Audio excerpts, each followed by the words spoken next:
And we're making sure the connection's working. And we're making sure it's fine. Yes, I am here and we're streaming today. We're streaming away, and that's fine. My guitar strings have been busted for a little while, and it's been snowing and awful, and I can't get out and get some strings. And I don't feel good about ordering them from like Amazon or something, have somebody deliver me strings. So I haven't been singing as a result, and it's killing me. It is actually killing me. Like, I am getting to a point now where I'm like, dude, like, it's going to be worth it to just go trudging in the snow to go get those strings and then take the time to restring the guitar and, like, get it all going on and all of that kind of stuff. Because, man, I miss singing. I just miss singing, you know? Like, I'm just, like, finding myself, like, I'm on TikTok or something, and there's always, like, these duets where somebody does, like, some beat, and then you're supposed to do a thing on it. I find myself, like, writing the thing to do the thing on TikTok just to sing. Just to be able to sing. Ugh. I gotta get those guitar strings, man. I gotta get those guitar strings fixed up. Real odd thing happening, and I'm hoping that Dan will float into my chat one of these days soon, because... So one of the regulars, Dan, right, who I've met in real life and all of this, more evening to you, Eric. How you doing, bud? Well, a separate account with his name, like, and with his picture and all that kind of stuff, just sent me a message asking me which graveyard I walk around in, and I immediately am suspicious because. Like, I've met Dan. I know Dan. Dan comes in here. We've had a conversation on the chat, Dan and I. And I admire Dan quite a lot because of his work in bringing awareness to homelessness and his own experience. He was homeless for almost 20 years himself. And so he's very credible when it comes to the subject of homelessness. And I admire his humility is incredible. But...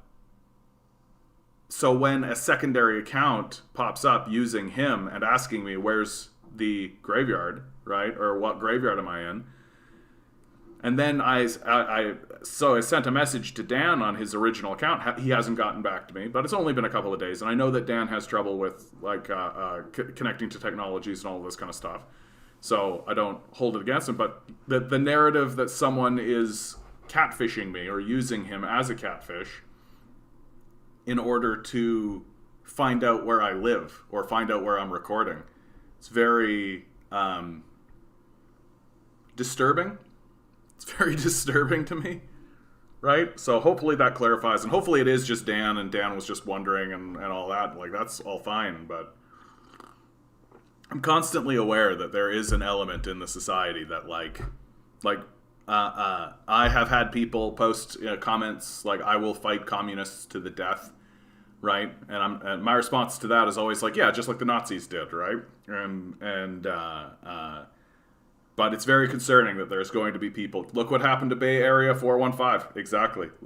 Bay Area 415, for those of you who don't know, what used to be a YouTuber who really shed a lot of light. Like, he really was, in my view, the guy, like the first guy to really break through the Uyghur genocide narrative. Lots of people, and people who are still going, like Daniel Dumbrill and all this, would talk to Bay Area 415. And he was a bit notorious because he was wearing like a mask, big sunglasses. He was wearing gloves, like literally no identifiers whatsoever. And also changing his voice, making it deeper. And his thing was always like, yeah, I don't want to get doxxed. Like, I feel he feels that in the community that he's in, if people knew what he was doing, it would have serious ramifications on his life and who he is. And he admitted that he was a lawyer at one point, and that the law firm, if they found out what he was doing, would probably have something. And then in the end, he ends up getting doxxed, and he has to go off YouTube. He has to stop doing what he's doing, right? And like, so anybody who tells me like, oh, like cancel culture, especially the right wing. It's so cute when they get going on like, oh, the cancel culture is so bad and all this. I'm like, dude, look at Bay Area 415. You want to talk about actual cancel culture? Like, here's a guy who is undergoing like life threatening kind of stuff, and he always said that his concern wasn't really for himself; it was for his family. And so that like the people who are going after him and the people who are harassing him are doing so with threats towards his family and with threats in that regard. And the difference I think between Bay Area 415 and myself is that like I'm not a lawyer. I don't work in capitalism, like with the exception of like a cafe job that I do on the weekends that I'm trying to steadily move away from with other work. Hopefully that all pans out. And also, like, I'm not married. I don't have kids. Like, I don't have the kind of liabilities, frankly, in the conversation that someone like Bay Area 415 has. And so yeah, exactly. I almost didn't want to subscribe to you on this account because certain friends of mine who might take issues with this line of thinking know me by this name. Exactly. Like, and we can't pretend like that doesn't exist. Like, we have seen it. Bay Area 415 is exactly the guy to bring up, Lawnmower Man. Which, by the way, good to see you, bud. Good to see you too, Vince. I'll get to the stuff that you're commenting on, everybody. But like, it's just unsettling. Unsettling is the word. And like, I don't think I'm just gonna I'm not gonna stop. Like, I'm not gonna do what Bay Area 415 did, which is stop. And which isn't to say I disrespect his decision. Like, let me be very clear. Like, I mean, he's making decisions for what he feels he's got to do. I miss him a lot, though. I miss Bay Area a lot. Like, he was an exceptional researcher, an enormous asset to the left and to the communist movement here in. Sup, John? 2 of your patrons did deputations in the Toronto City budget today. Later, I'll put the vids in the Discord if you want. Absolutely, Rob. But you do that for sure, and I will share them for sure if those people are comfortable with that. Like. More like we got to start showing people like what can you actually do, like what are the things that you can actually do. Like I keep thinking to myself like we could go to the executive council, right? Like every Monday there's an executive council. The only reason I haven't been doing it is because they've shut it all down due to COVID, right? They've shut it all down due to COVID, and once they reopen the executive council, and that's where like John Tory is the mayor and all this. Look, I'm going to go in there. I'm going to let these guys have it. Like, and everybody should. Like, there's no reason not to go. There's the only reason not to go is because it takes a lot of time. Like, that's what it really comes down to. And so I'm just waiting for them to open that shit back up. I don't think Tory is going to. I think Tory is going to keep it closed until until his term is over. And I don't think he's going to run. I think he's over. Like, I think he doesn't want the public to confront him over what he did in the parks. So if you know that that's reopened, maybe I'll actually go because like it's unbelievable. Rainer Shea has a YouTube channel now, FYI. I don't know who Rainer Shea is, but let's Rainer Shea. Oh, misspelled that. That's okay. U.S. is a nation of colonial settlers. I don't know who this is, Rainer Shea, but lots of people have been giving me so easy subscription. Like lots of people, right away, right? The U.S. is a nation of colonial settlers. Like yeah, like yeah, and it's annoying that like so many discussions that we're having in the conversation, like don't accept that basic premise. Right? Like, so for example, in the Jordan Peterson conversation, right? Peterson's thing is we should base our decision making based on competence and nothing else, right? And it's like but if you don't accept the basic premise that we are a colonial settler society and we still have like very, very racist laws that exist and these sorts of things, like these white supremacist laws that exist, well, then you can make whatever claim you like if you don't exist within the actual reality of the society, right? Like when the universities, after the civil rights movement, the universities started to ask themselves, well, hold on, wait a second. Like if we are aware that our universities are not diverse and we want them to become more diverse, right? Well, why aren't they becoming more diverse, right? And the honest people within the university started to analyze and discuss the society and come up with things like implicit bias is absolutely part of it, right? The economic realities of what it takes to even join into the university structure, the disincentivization that a person of color might have. Like, is a person of color going to have going to put $100,000 of debt on the table only to run afoul of the implicit bias that exists within the white society in the white culture, right?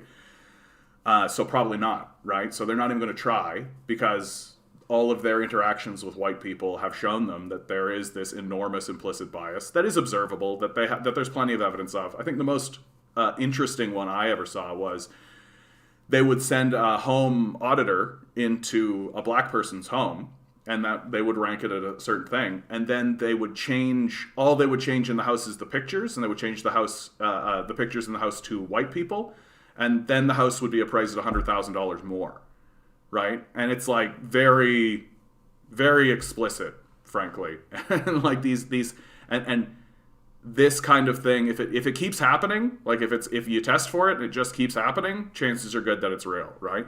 And so this is what the universities are coming up with.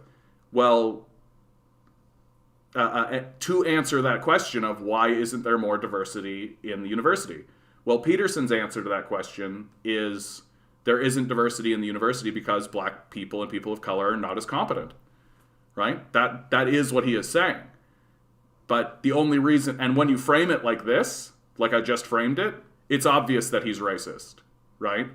But if you don't acknowledge the history, if you don't acknowledge reality, right? If you don't acknowledge the history of slavery and genocide and what it is to be a person of color in a white supremacist society, if you don't acknowledge any of that, right, then you can say something like competence is the only thing.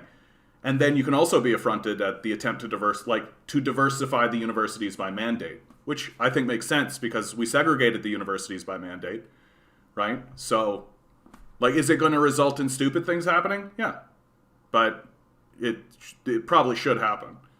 And I don't know why I got talking about that, but here I am talking about it. So anybody that's going to stand in front of me and say the U.S. is a nation of colonial settlers, like, I'm immediately going to be like, all right, cool. Like, we're on side with one another. And to me, there's a couple of issues that are very clear, like black and white divides, right? And that's one of them. If you are not going to acknowledge the reality of our history as a nation and how it's still impacting us today, like if you're not going to even make the attempt to acknowledge the reality of that, then we can't be allies with one another by definition, right? Like, we can't. We have to stand opposed to one another on that, because I admit the existence of slavery and genocide and that those things actually reverberate, right? And you don't. I feel the same way about food and shelter, right? Like, if you think people should not have food and shelter, I think you're evil, and I don't think that you can come back from that. Like, the only way you can come back from the statement, I think people should not have food and shelter, is by completely changing your mind and saying, yes, everyone should have food and shelter. And the only credible conservatives, if there is a credible conservative left, are the people who are saying, yes, everybody should have food and shelter, but the way to do that, the best way to do that, is through a free market system. And of course, I think that's wrong, but I don't think you're evil, right? Like, and there are people in the conversation without a doubt, who think that there should just be people who starve and are homeless, right? They genuinely think that way. So we've got to do what we can to stand up against them, and I'm happy to see that there are more and more people. And of course, I'm jealous of the Syrup subscriber count. Rainer Shea, how dare you double my subscriber count? I'm just fucking around, dude. I don't care. And for those people who are walking around pretending like we live in, like, the great argument for, like, capitalism is better than feudalism is that you get to pick your owner, right? Like, that's the argument. You get to pick your owner, right? The statement is always like, oh, if you don't like your job, just leave, right? So if you don't like your master, right, if you don't like your lord, your feudal lord, just leave and go get another feudal lord. This is considered an improvement in capitalism, and it is. Like, I'm not going to argue that, but it's a fine improvement. But now we've got a situation here coming from Ask a Manager. This is seriously fucked up. At will workers quit their jobs for higher pay. Old employer asks court to block them from starting said new jobs until they can rehire. Judge grants injunction preventing them from starting their new jobs. These are at will workers. So this whole narrative of like, just go get another boss, all this kind of stuff, well, too bad, says the courts. Right? Too bad. Like, nope, you have to stay with the master that you have until they can get around to replacing you. And they're completely disincentivized to actually replace you. Right? Right? Like, why would they actually go out and replace you? They have a judge saying that you have to keep working for me until I find somebody to replace you. And I'm not going, so why would I do it? Right? So it's just a reestablishment of feudalism, right? You work for me, and I literally, like, the capitalists now literally get to walk into courts and say, hey, my workers want to go find other work. I don't want them to, right? And the court's going, yeah, okay. So it's just like the reestablishment of the feudal system, right? You have an owner, you are owned, and you don't get to leave unless the owner says that you get to leave. Here it is. So in what way is capitalism anything but like a regression back into feudalism? Right? Like we had this moment where like the capital system came together and we let chaos reign and all of this kind of stuff. And what's it doing? It's regressing back to feudalism. And we are going to go into what Giannis, I can never pronounce his last name, and I'm so sorry for that, but Giannis Varoufakis used to be the finance minister and then the prime minister of Greece. And he calls it techno-feudalism, what he's seeing. And it's like, yeah, that's exactly what it's turning into. And we're seeing it more and more, right? It's coming up more and more. And we got to be aware of it. We got to fight back against it because our politics is getting extremely far right. For some reason, I thought that like TikTok was going to be further to the left than it is, but it isn't. Like it's extremely far right, and like you come up and say very simple stuff, and people shit on you very freely, like very openly. So let's see what you guys are saying, and then we'll get into the number. Yeah, the truckers. The truckers is exactly a thing to talk about, right? If you guys don't know, the truckers across Canada are striking and doing big drives in protest. They are standing against what they call medical tyranny, right? That's what they're calling it. They want to get back to Denny's. It really is as simple as that, honestly. Like, the truckers want to get back to Denny's. And also, I mean, I get it. Like, there are places that are reopening, and people want these establishments to reopen. And of course, I'm seeing lots of people, the workers, people who have actually been working throughout this pandemic, saying like, oh, so like, fuck us, right? Like, that's basically what it's coming down to, is that there is, and it is going to come. Like, it is coming. Like, there is just a, like, go fuck yourself moment where it's just going to be like, we're going to open up, go fuck yourself. Like, get rid of this shit. And very steadily, you'll just see more and more people, and they'll come in with the mask, and if you try to refuse service, they'll just be like, oh, get fucked, right? And it will just be straight up. And it's starting with the truckers. And my statement to these truckers is, you know, like, you're following your heart. You believe what you believe. And there is a moment where we do need to reopen, so I don't think it's irrational. Like, I don't think what they're doing is irrational or even wrong. But I just think that it's odd that when it comes to, like, we want to go back to Denny's, there's, like, strikes and, like, big protests. But when it comes to, like, there are homeless people on the streets, 60% of the population is struggling to get food.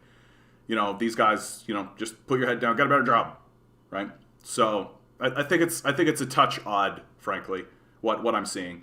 Just like, we want Denny's. We want Denny's. Like, and literally, like, there's, like, a homeless person sleeping on the street outside of the Denny's that they want to go to.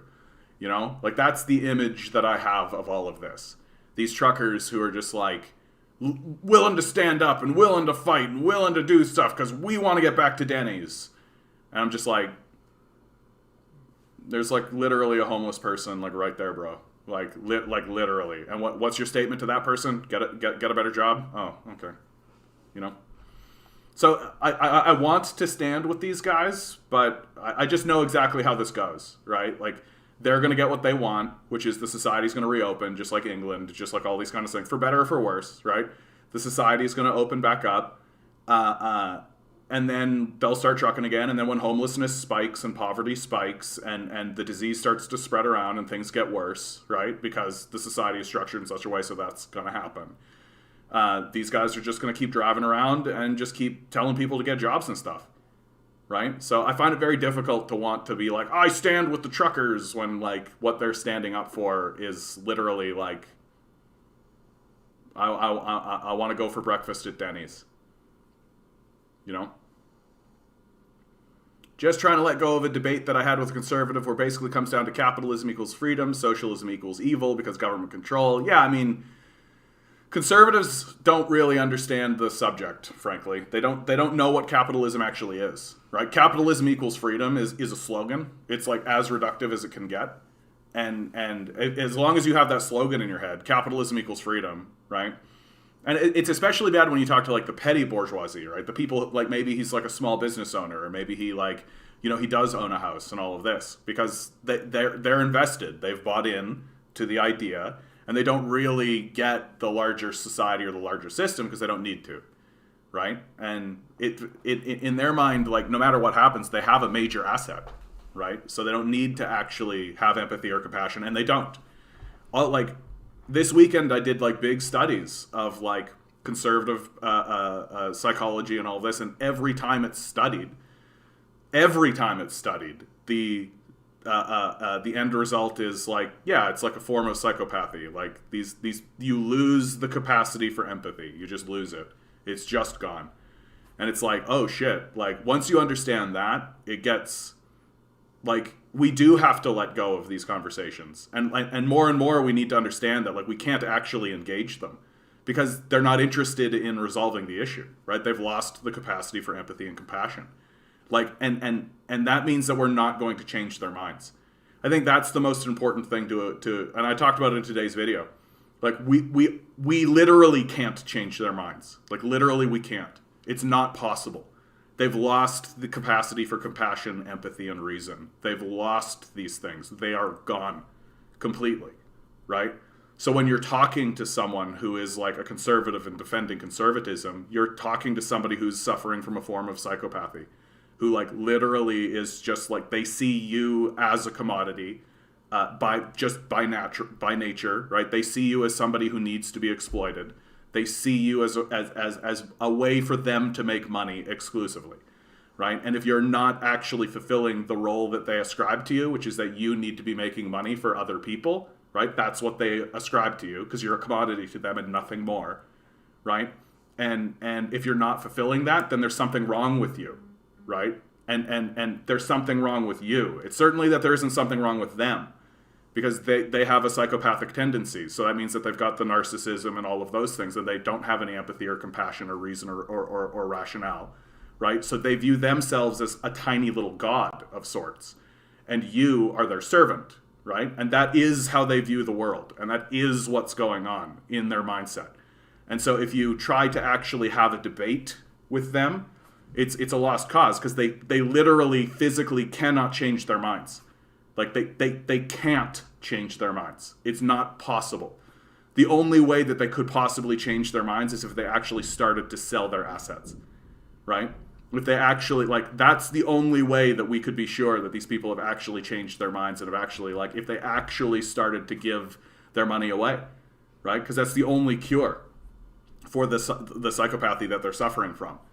And so when you get into quote unquote a debate with these people, right, you are trying to have a debate in good faith as a person who has compassion, empathy, reason, and rationale, right? And they aren't, because they don't view you as a person. They don't view you as the same.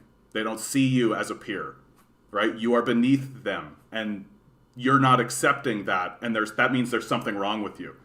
Like, this is their mindset. They argue from that position, right?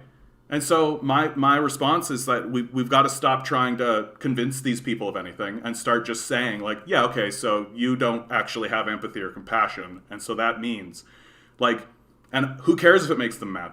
Make them mad, as far as I'm concerned, right? Maybe the anger will actually propel them somewhere to actually realize their position, right? Because if you actually try to argue with them as a peer, well, they're not treating you as a peer. So why? Tell them the truth, which is that they've lost the capacity for empathy and compassion. Those things don't exist in their mindset. It doesn't exist. And so tell them about that, right? And if they try to discard you, and then they'll gaslight you, right? Like, that's how it works. So anyway, hopefully all that, Eric, I mean, like, you're not really talking to a person who's interested in having their position changed or challenged in any meaningful way, because they don't actually have any skin in the game, right? They don't actually care about the homeless. They don't actually care about people who are in despair or any of that, because it doesn't matter to them. It is irrelevant to them completely. And the only thing they care about is how to get better workers. That's it. And if you guys are hearing me that and you think I'm being harsh, too bad. Follow the science, right? That's what the science is saying, right? And that's why I think this is what we should be talking. This is how we should be talking to these conservatives, right? That, like, yeah, of course you think that way. You think that everyone's a commodity, right? And you don't have empathy and compassion. You certainly don't see us as peers or equals, right? So yeah, of course you think everybody should just get a better job because you want people to work for you, right? And just confront their narcissism head on, right? It's all we've got left. They're not going to change their mind. So the best thing for us to do is just to show them that we're onto them, because they're not our allies. They're not even our potential allies. Right? I think that's the thing we need to really understand. They're not even our potential allies. They are, by definition, our enemies. By definition. And so when you're talking to them, you're talking to somebody who is trying to convince you to be a better worker, a more compliant worker. And that's what they'll, like, get a better job, or, like, just buck up, pull your shoestring. Like, this is the Peterson stuff, right? Like, that's what that's all about. Just be a better, more compliant worker. That's the end game for them. And if they can convince you that the best thing for you to do is just to put your head down and grind in and just be a better worker, well, then they've won, right? That's what they want from you, because they don't see you as a person. They see you as a commodity. And they're very explicit about this. Like, that's very open. So just start being open with them about what you think about that. That it's a thing that a psychopath would do, to gaslight others, because they're high-level narcissists that are incapable of empathy and compassion. It's just the truth. It is the truth. It's the science. Like, that's the science. Did you see the Canada polling Twitter page about which parties support mandates, lockdowns? I did not. I mean, it's just not how I vote. I gotta tell you, dude, like, I straight up, like, this COVID conversation is tough. Everybody is facing their, like, humanity. Like, all at once. We're all facing our humanity all at once, or our mortality, rather. Not necessarily our humanity, but our mortality. And there's a lot of emotion, and there's a lot going on about it. And at the end of the day, some people are going to vote based on what they think mandates and lockdowns and all this kind of stuff. It's simply not how I vote. I genuinely, like, there isn't actually, and I think what's important to remember when it comes to this is that there isn't actually a correct answer, right? Like, the time for correct answers is over, right? There was a correct answer, and we didn't answer the question correctly here in the West, very, very clearly, like in a cut and dry, black and white kind of way. We simply didn't answer the question correctly. And now we are just living with it, right? And we have to live with it. And we just kind of got to shrug and be like, okay, it's here, right? We can't not have it here. Like, we can't go back in time, right? We can't make the right decision again. And so now so the only question that we're answering is should we remove restrictions, or should we keep trying to restrict, right? And more Canadians are pushing and getting into, like, we should open up. And it's getting to be more heightened, more pressing, right? And I think it's going to win. When you see truckers go out and do what they're doing, like, it's how you win political conversations, is go on strike and protest and get in the way and like all of that kind of stuff. And if the truckers are willing to do it, they're going to see that it's going to work, right? And my position on it is kind of like, it's something of an inevitability. Like everyone in the society expects that there is going to be an opening at some point, right? So the question is, where is that point? Like, where is that point? And some people want that point to be now, and some people are less comfortable with that. And so there's a conversation that's going on, right? And it's just, but that whole conversation is just not how I vote. It's just not how I vote or what I think, nor do I think any of those people are evil or wrong. Everyone's just expressing their own personal position and their own personal level of comfort. And that's as gray as it gets. And moreover, there isn't really a philosophical position to be taken. Like, the philosophical position was, yeah, capitalism sucks, and that's why we're here, right? But like, we still need to fucking deal with it. We still need to fucking deal with it. And like, I know for myself, I'm very fortunate. I spend most of my time kind of in this lockdown kind of thing, and that's kind of how I like it, honestly. Like, I'm a loner. I'm kind of a hermit, frankly, and I like it that way. Like, I'm not interested in, like, everyone's like, we want another football game, and I'm like, I don't really go to football games because I think the whole thing is a bit much. Like, a bit.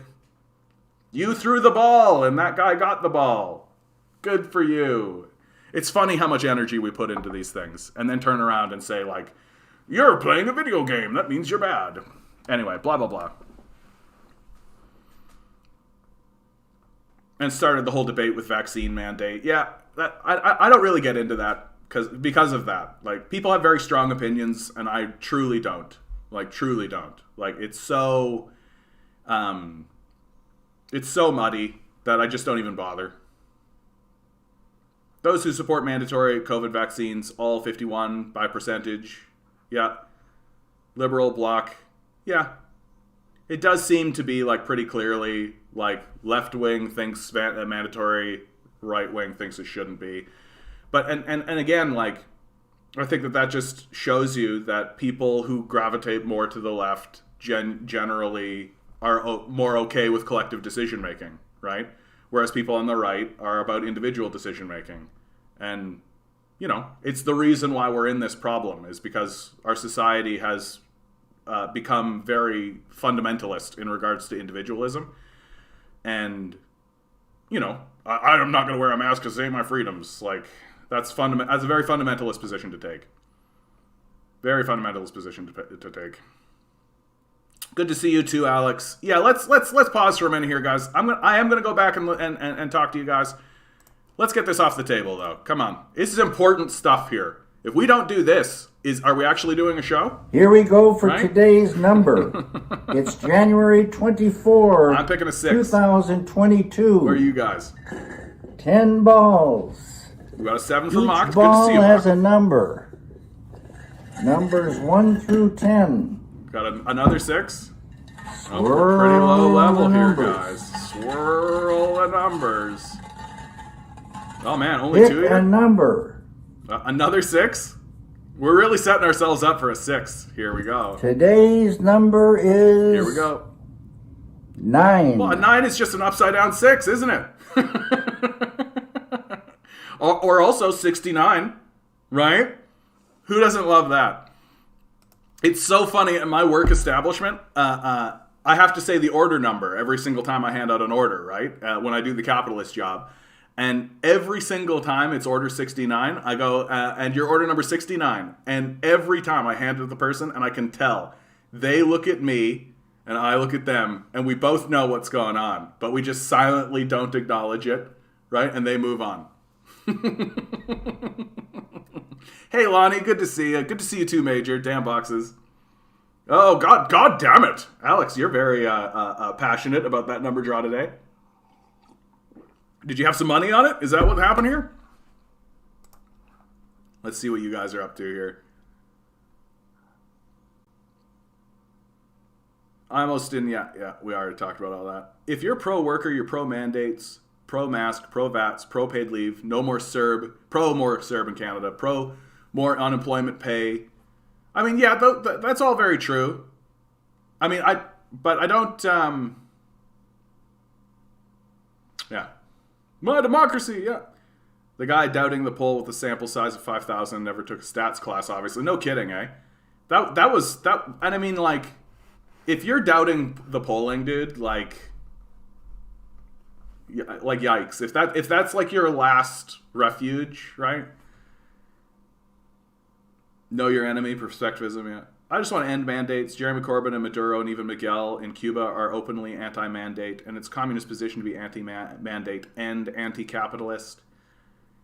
I just think that, honestly, I think that the mandate versus non-mandate conversation is being used to hijack the political conversation. That, like, if someone like Justin Trudeau can make the entire conversation about this vaccine mandate, and that's the entire conversation, then you don't need to talk about other major issues, right?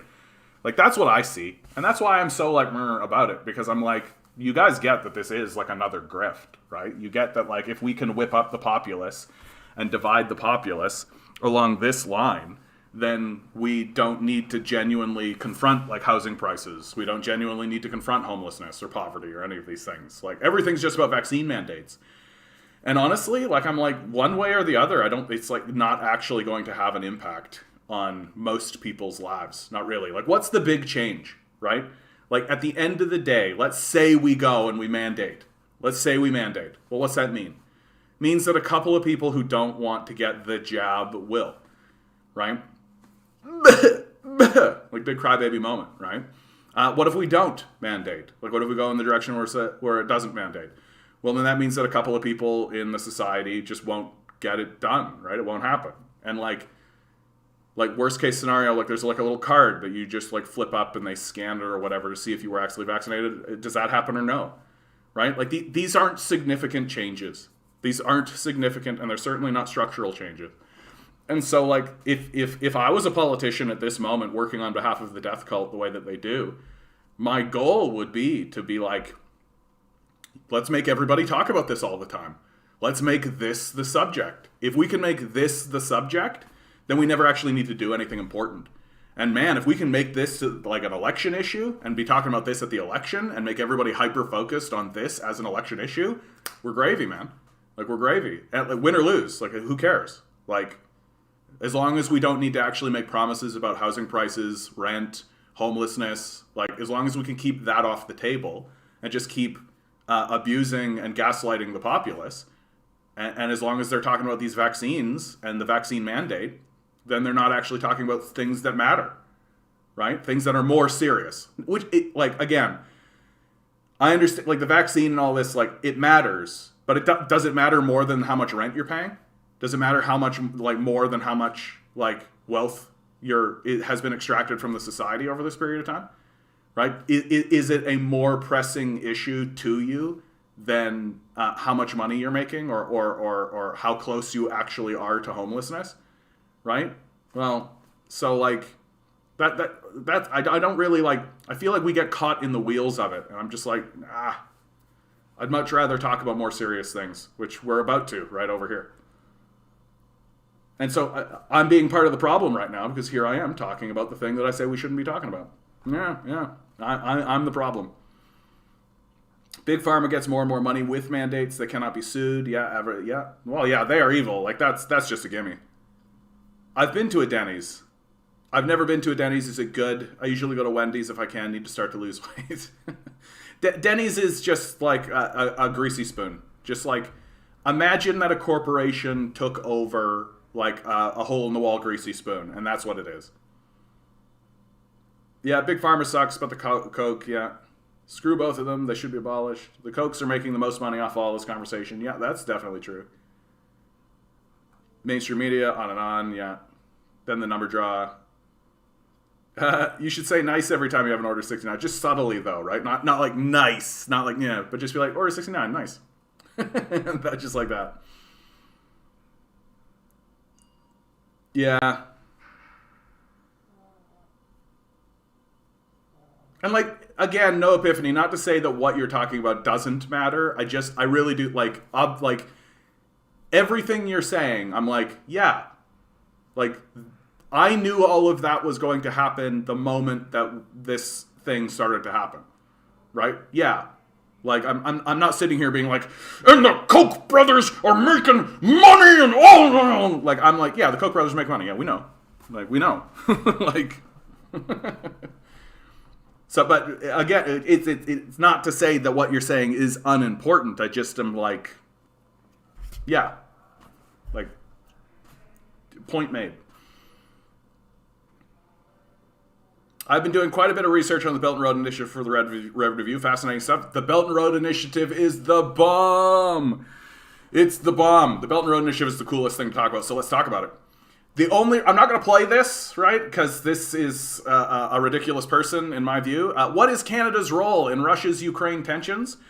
CBC News. So this, I really do say, like, go out and actually find this clip. Not necessarily so you can be informed by it, but so that you can see how the propaganda works, right? That don't acknowledge the coup of 2014. That's key, right? Because the framing of the conversation is that we're the good guys. That's the whole framing of the conversation in regards to what's going on in Russia, Ukraine.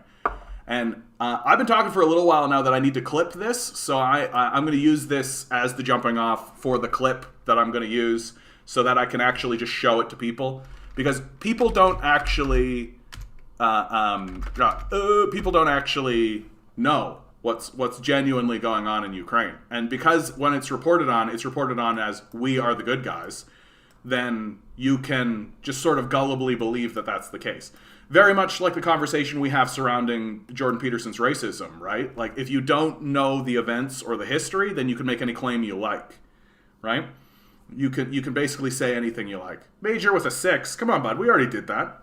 You know. So, in 2014, NATO, with the United States, of course, overthrew the elected government of Ukraine. The elected government at the time was pro-Moscow. Like, and when we say pro-Moscow, we mean that they wanted to trade with Moscow. Like, that's all. And it wasn't like they were like, we're going to join the commies. Like, it wasn't anything like that. It was just like, we're Ukraine and we think that Moscow's right here. Why shouldn't we want to trade with Moscow? This is a major problem for the United States and NATO, right? Because if Ukraine starts trading with Moscow and ostensibly Minsk and Belarus, right? Well, then they'll gravitate away from the United States because the United States trades with Ukraine primarily at the time. And the Belt and Road Initiative, which is the rail trade network that comes out of China, right, runs straight from Moscow into Minsk. And so the Americans are doing two things in NATO with Ukraine, right? Thing number one, they are ensuring that Ukraine does not actually go to the Belt and Road Initiative, to Moscow, to China, right? They're trying to make that happen. But they're also trying to get a footing on the Russian border so that they can train neo-Nazi groups and get those groups into Moscow in order to disrupt the Belt and Road Initiative, right? Because if they can disrupt the Belt and Road Initiative, that means that trade from Moscow to Minsk and then Minsk ostensibly into Europe will be slowed and really and stop functioning, right? But if you don't report on the 2014 coup, like this woman doesn't on the CBC, right? If you don't actually talk about the coup and how it was a straight up coup, and how we are supporting neo-Nazi groups and far-right elements within Ukraine, then you can make whatever claim you like about the war, right? You can pretend like the Russians are the villains. You can pretend like we're the good guys defending the Ukrainians against separatists. Like, they literally call the people who stood up and fought back against the coup of their own government by NATO forces separatists. Like, that's how those people are described, right? And so this journalistic malpractice, i.e. not discussing the subject with any accuracy whatsoever, i.e. we couped a country and then we are using neo-Nazi groups within that country in order to foment discontent in neighboring nations in order to disrupt trade, right, by the Belt and Road Initiative, so that Europe will slow down the pivot to Asia that is happening in Europe, which is 100% happening, which the Americans are very scared of. Like, the Americans see the pivot to Asia with Australia. It already happened, right? Like, it's very difficult to get the Australians to go along with anything that's going to strain their relationship with China. It's very difficult because, like, take, for example, the 2008 collapse. The 2008 financial collapse did not affect Australia at all. It didn't affect Australia at all because their main trading partner at the time was China, right? It wasn't the United States. That the problem that the whole rest of the world had is that their main trading partner at the time was the United States. And then the 2008 market collapse happened. China started looking a lot more stable. And so everybody starts moving towards China. How are they doing that? Through the Belt and Road Initiative. Where's the Belt and Road Initiative? From Moscow to Minsk, right? Click, click. And they absolutely do not want Ukraine to get involved in the Belt and Road Initiative and give an easy secondary way in to Europe, right? So all of this is being done to protect Europe from the Belt and Road Initiative, from equitable trade, right? And as long as you don't discuss the 2014 coup, and you, when you look up at the Ukrainian coup 2000. Even look how they report on it in Wikipedia, right? The Revolution of Dignity is what it's called, right? That's how that's how they report on it, right? A period of relative calm in the anti-government demonstrations in Kiev ended abruptly on the 18th of February 2014 when protesters and police crashed. At least 82 people were killed. Yeah, all of that. But how do they really talk about it?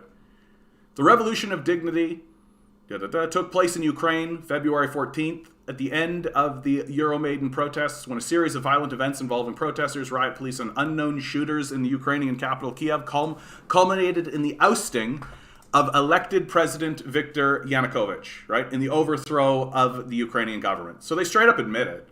Like, yeah, it was a coup, right? They call it the Revolution of Dignity.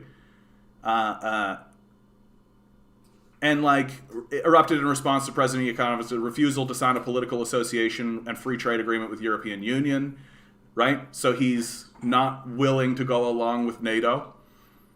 And, of course, they're just not going to report on the fact that it's a NATO-backed coup, right? They're just not going to report on that. But you can see. And, like, if you're not talking about that coup in this conversation of what's going on between Ukraine and Russia, then you're just being dishonest. Like, you're straight up just being dishonest. So here you go, right? CBC, state-run media. There's the dishonesty writ large. There, that was a nice clip. Oh, how you doing, Mr. Pugs?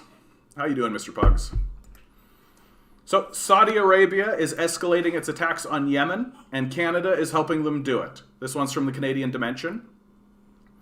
In the past few days, Saudi-led coalition forces have intensified their bombardment of the besieged population of Yemen.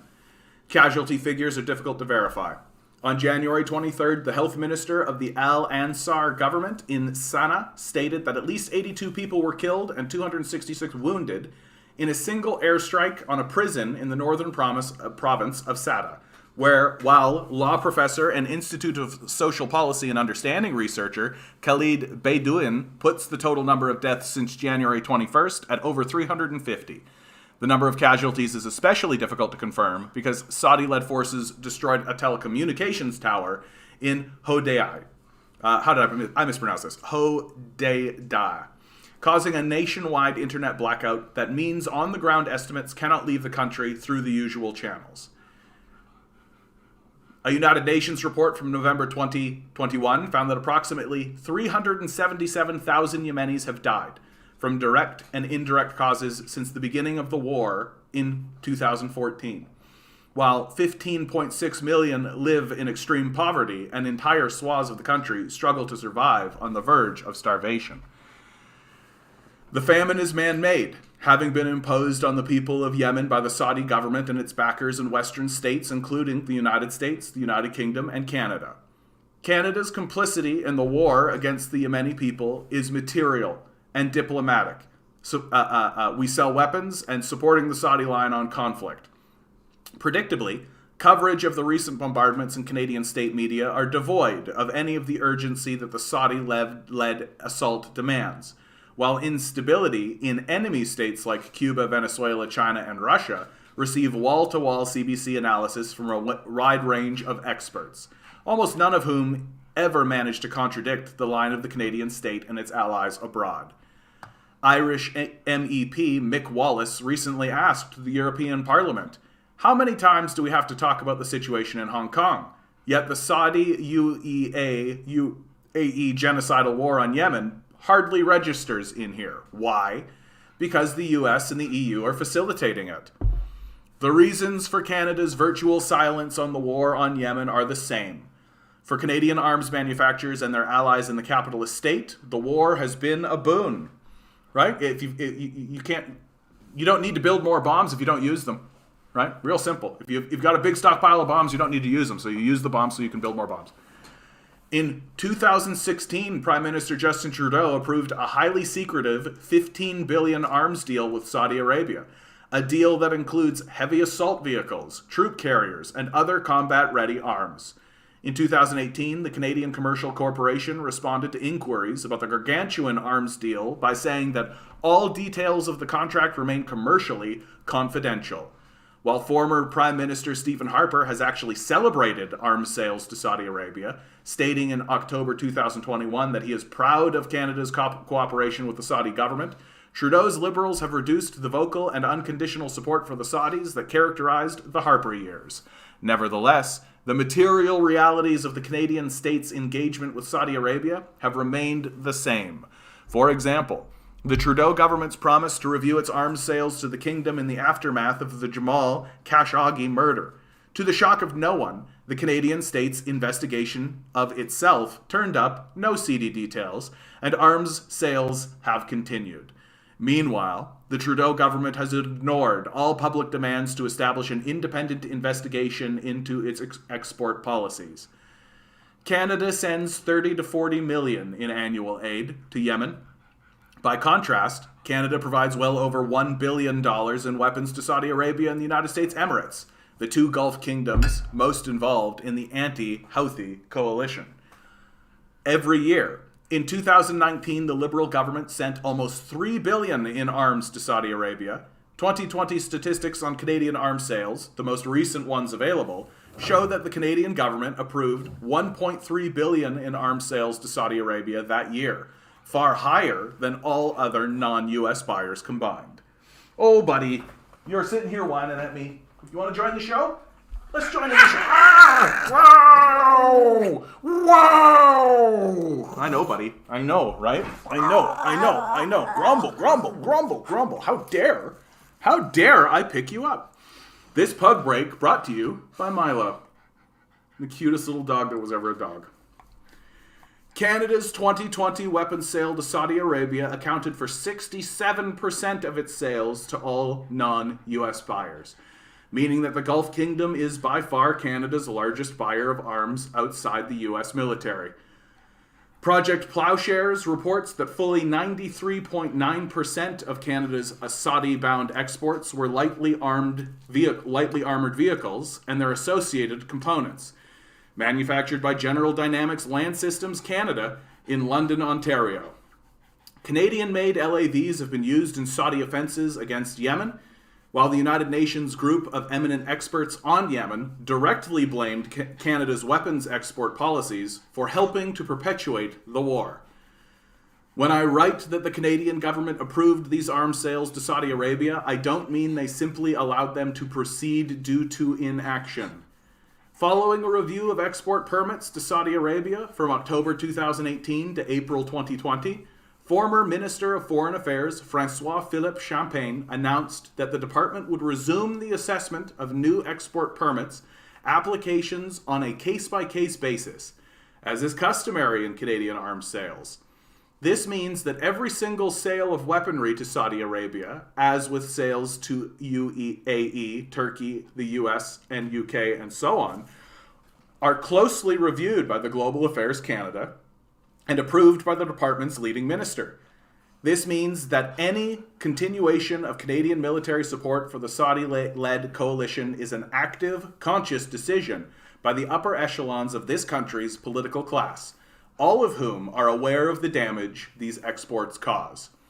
Furthermore, the government is certainly aware that they may be violating international law by facilitating these sales.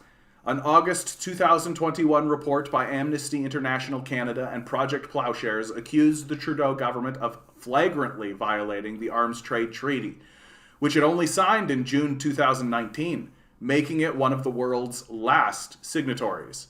The report asserts that there is persuasive evidence that weapons exported from Canada to the Kingdom of Saudi Arabia, including LAVs and sniper rifles, have been diverted for use in the war in Yemen, and that it has been established through investigations and expert reports that Canadian weapons exports to Saudi Arabia are contrary to Canada's legal obligations under the ATT.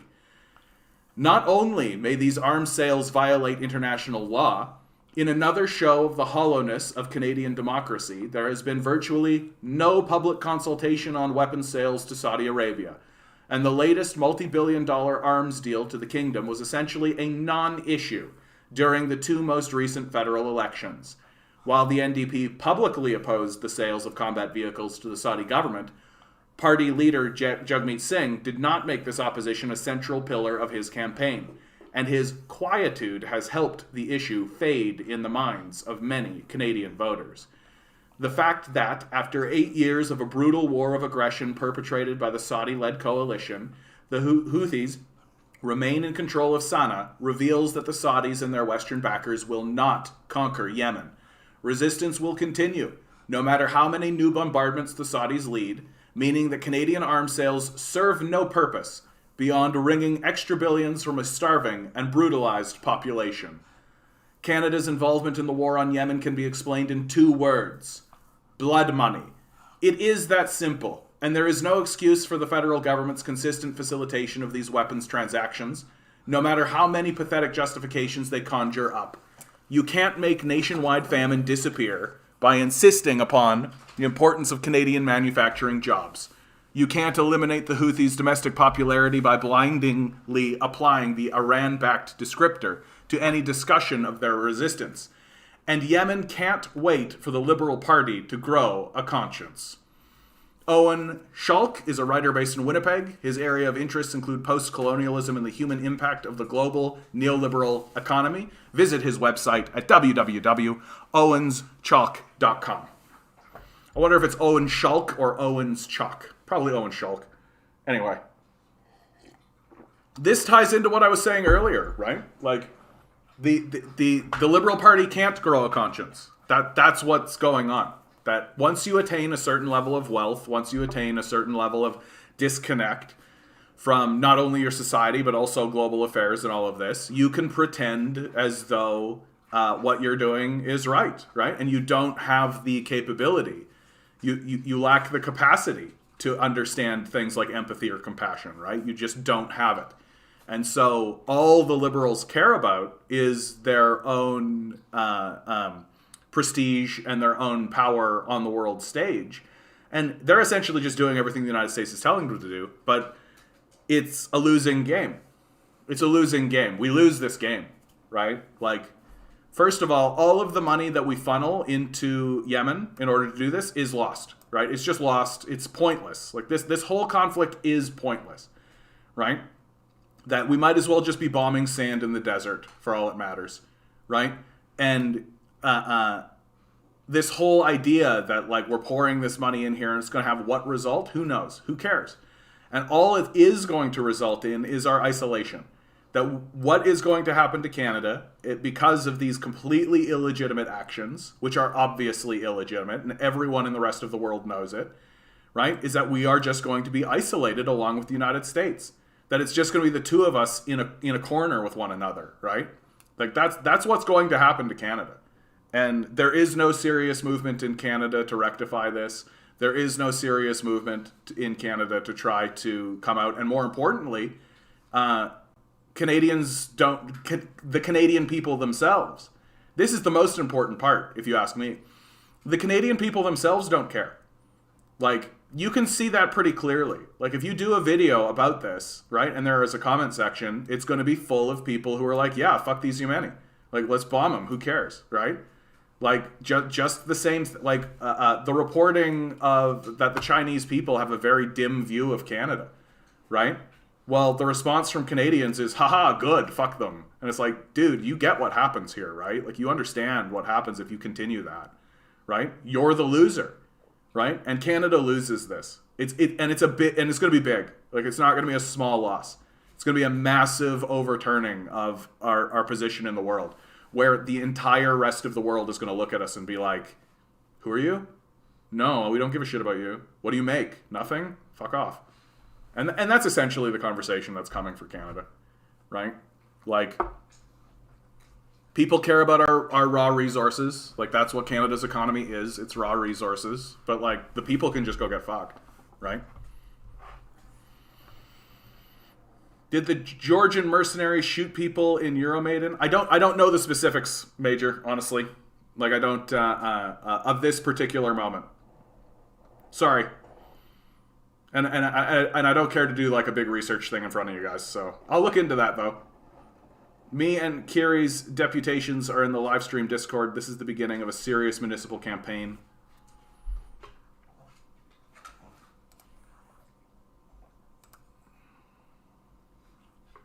Yeah, so it's all still being done, right, digitally. It's only 3 minutes, right? Seeing none, thank you very much, Anthony. Next three speakers, Rob Mcbean, Roberta Taylor, and Kemba Robinson. We'll start. Yeah, I'm going to pop this over to YouTube. There we go. We'll start with Rob Mcbean. Welcome. Oh, thank you. Thanks for letting me be here. So, yeah, my name's Rob Mcbean, and I'm here today because of Progress Toronto. I'm a Scarborough Acorn member. We all love Toronto, and we live here for a reason. We know that all the potential in the world is right here, right in all of us, to build that city that lets everyone thrive. Even though some of us feel left out, it doesn't have to be that way. We have the potential to be so much more, and for all of our people. The reality is that money still controls most aspects of our lives. We're not going to get out of that anytime soon. So we have to look at the city budget for what it is, the most important city document of every year. And, you know, it's been the same story for a long time. $1 billion plus for the police. Imagine that instead of increasing the police budget every year, we started to look at alternatives to policing. Mental health and addictions interventions for people in crisis. Housing. Sorry, Rob. Hey, Dan, how you doing? I actually want to have a quick chat with you. So stick around, okay, bud? Focused interventions for those experiencing homelessness. Imagine expanding EMS ambulance services for accident or illness victims and doing this by reducing the number of police. Everything you can imagine, from community housing to the zoo and everything in between, could be made so much better without even having to raise taxes once we start looking at alternatives to policing. But I don't just want to be all negative towards the police. I want to share my story about how much this city and its workers care for me. After COVID started, things started to get bad in a private market apartment building in Councillor Fletcher's riding. It started when the front entrance to the building just flat out collapsed. The people in that building were so vulnerable. They're the addicts and the mentally ill. They couldn't really afford things like phones or computers. They didn't understand, how to send emails to city departments or even really how to call 311. And there I was, right in the middle of it, in the basement with all of them. As the toilets and the bathtubs overflowed with sewage from the broken plumbing and the cockroaches swarmed all over, it was just so obvious to me that I couldn't fix it myself. Thank goodness I was already an Acorn member at the time, and I had connections with other organized workers. By working with Acorn and the others, the community came together and brought Councillor Fletcher right to the front door, along with staff from MPP Peter Tabbins' office. Now, today, the vulnerable people in that building have a proper front entrance. They have plumbing that works, and they don't have to fight through cockroaches every day. The City of Toronto did literally everything for us. I was able to move to Scarborough, and I'm so much happier now. So this story has a happy ending, but it could have been different. If it were just me calling and crying to 311 by myself, there's no telling how long it could have gone on or how bad it could have gotten. Now, it is hard to work with people who have mental health and addictions problems, but that can be made easier by just putting the resources where they need to be. We don't need to raise taxes. Let's just shift the money we already have into things like digital literacy, affordable internet, affordable phones, and especially housing initiatives and rent-safe TO. We can make it so that even the most vulnerable among us feel secure enough and able enough to reach out to the city to get the help that they need to give the life that they deserve. Thanks. That's a beautiful idea, Rob. Thank you very much. That's a beautiful thing. That's a beautiful thing, bud. Because you're right. Like, we don't need to, like, what we are facing right now as a people is just a priorities conversation, right? It's not a money conversation we're having. Not really. Like, it is more or less about our priorities, right? Like, what are we prioritizing? What do we care about, right? And if you care about, like, the billionaire, right, then everything's going to funnel in that direction. But if you care about, like, people with mental health issues, the homeless, all this kind of stuff, then it's going to flow in that direction, right? So good for you, Rob. Good for you, bud, and good luck on that endeavor. Keep us appraised, okay? Because I think that people like yourself going out and doing this sort of thing and then bringing it back encourages others to do the same, and it certainly encourages me. Right, I've definitely become more politically inactive as the winter months have worn on, which I think is pretty normal, honestly. But so thank you for sharing that, bud. I really appreciate that. Oh, here, hold on. I want to have this quick conversation with Dan. Dan, did you create a new Facebook page or a new Facebook account and send me a message on it? Did that happen? That's kind of an odd question, I understand, but it's important to me. People in other countries perceive Canada as peace-loving nation that always strives towards peace. This whole thing only really exists in Europe anymore, right? Like, the Asian nations certainly don't think this way. The African nations certainly don't think this way about Canada any longer. Right? Like, they know that we're funneling money towards the war effort. They know that we are on the side of the Americans in all of this. We're not working to stop them. Right? And more, like, it's just becoming obvious. Right?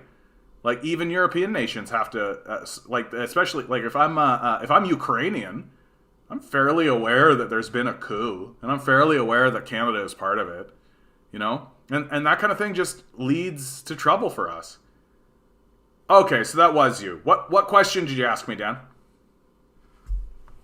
I'm not going to respond to it here, but I just need to verify that it was actually you that sent me that message, bud. Just because it's yeah, that's all. That's all. It was very sketchy, Dan. Just a new account with your name and your face, just asking me out of the blue. Hey, what cemetery do you walk around in every day, right? It raised a lot of red flags for me. But thank you for confirming all of that, Dan. I appreciate it. You put my mind to ease. Thanks.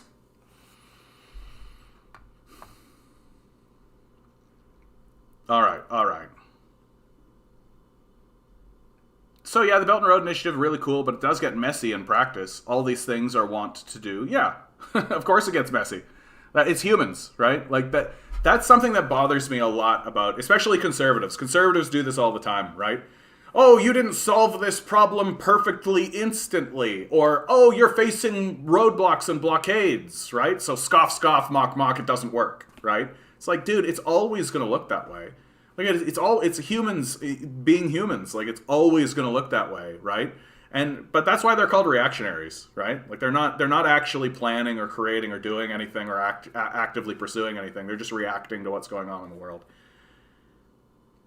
Europe is just a neo-colony of the United States, but they can lose it. I think that's the thing that they're concerned about, right? They can lose it. That their ideology is beginning to no longer work in their favor, right? That, like, it's all well and good to be like, everything should be a free market, chaos-based if you're the wealthiest nation with the most force, right? But once that starts to pivot, once that starts to turn, right?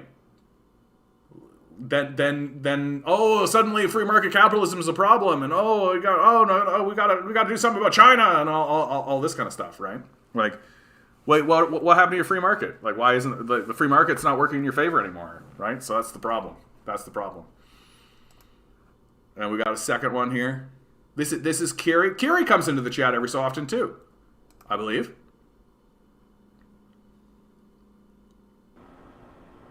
Kiri? Oh, hello. Yes, go ahead. You're Oh, up. You have minutes. oh, perfect. Thank you. Yes, my name is Giri Vadivelu. I'm from Scarborough. I'm a member of ACON in the Scarborough chapter. As my colleague previously mentioned, ACON is a group of low to moderate income people fighting for change they want to see in the community. Um, uh, I like it. It is obvious through the pandemic that our city witnessed the struggle the tenants faced.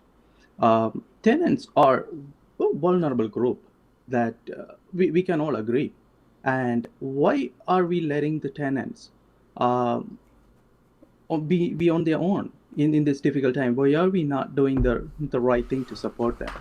And those right things being having proper safety nets for them through such as rent banks, which we had after long advocacy.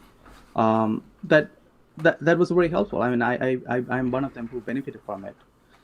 So those are key important issues. That actually makes difference in the vulnerable community.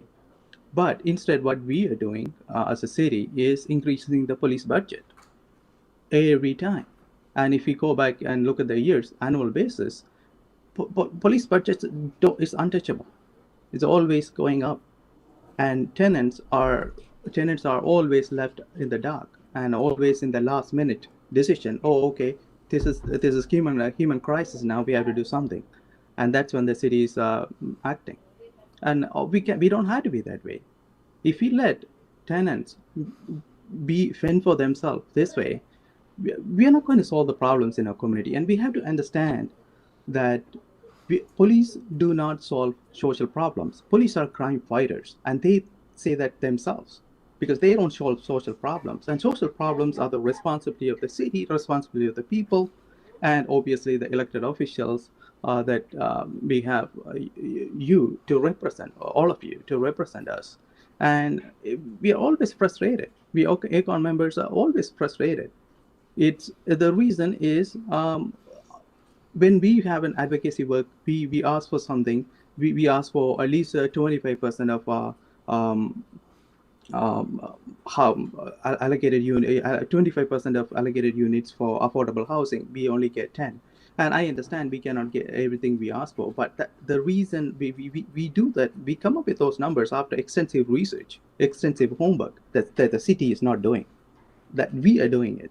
And when we come up with those numbers, they are not a solution. They're just a starting path. So when ACON come up with the demands, we make sure that we sound reasonable to the city. We make sure that we sound reasonable to the people, people who are not in favor of tenants. Is because we don't want to sound radical, but these are our demands are not radical. This is a human rights crisis. It's unfolding right in front of us. And what we are doing, we are just increasing the police budget. So what we are indirectly we are saying is that, okay, we are going to solve all the homeless problems through policing. Either we are going to beat them up and put them in the jail, or we'll just imagine they don't exist. And I'm sad to say that Mayor John Tory compromised his integrity when he made that announcement against those heroes who actually defended homeless people from the park from being evicted. Oh. And it is a shame that the city actually voted in favor to violently evict those people from the parks. And they're not just because they're not there because they want to be there. They were pushed over there. And we can really get a bigger message out of it. I applied for affordable housing. I am qualified. My family is qualified, and I'm the second year waiting. And I was told average wait is 10 years to get into an affordable housing. When I say affordable housing, I'm talking about the rent gear to income housing. So family like mine, myself, my wife, and my daughter, we have to wait 10 years to get into a rent gear to income housing, even though we are qualified 2 years ago. So these are real crises we have in front of us. And instead of addressing these crises, we go and increase the police budget. And that really, have to wrap really up, hurts. please. So those are some of the important points that I wanted to bring it up. And obviously that addressing tenant issues it's a way more important right now, especially in the crisis, than anything else. And that's what I want to speak. Thank you again for listening. Thank you very much. Powerful statement right in front of the man himself, right? There's Mike Layton too. Like,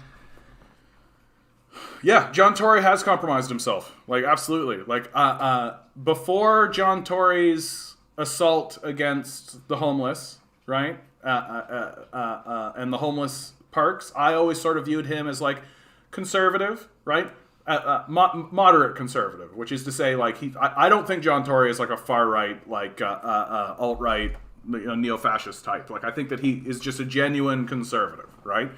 And Canada does have conservatives who have come into power and actually done good things. And every time Tory made a decision, I was always like, I didn't agree with it, but I understood it. I think that's the best way to talk about John Tory, is that I understood the decision he was making as he was making it, right? Like, real clear case in point. He orders a repair of a overpass that everybody knows eventually comes down, right?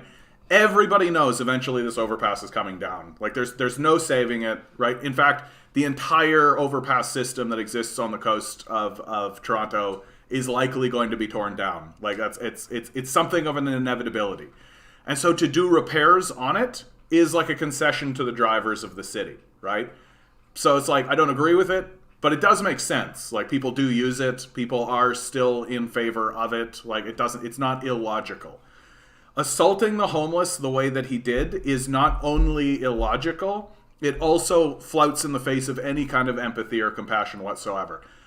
It cost the city of Toronto $20,000 per head, right? For every homeless person, it cost the city of Toronto $20,000 to clear those encampments. You're telling me that we could not have taken that $20,000 and simply given it to these homeless people? You're telling me that we simply could not have resolved these issues more efficiently and more effectively with $20,000 per homeless person, right? Yeah, the gardener. Was it the gardener I'm talking about? Yeah, the gardener. Like, to get a little bit deeper into that, like, the city of Toronto has a highway, right? Running right down here, the Gardner Expressway, right? Our sister city, which is the city of Chicago, right, also did this. And there was a big push throughout Canada in the 60s. Everybody should build a big highway, right, down here. Well, what was the result of it? It destroys your harborfront. It absolutely destroys your harborfront. The place, like, when you think about cool, vibrant, hip, awesome cities, right, you think about, like, cool establishments and clubs and restaurants and all this kind of stuff all along the harborfront.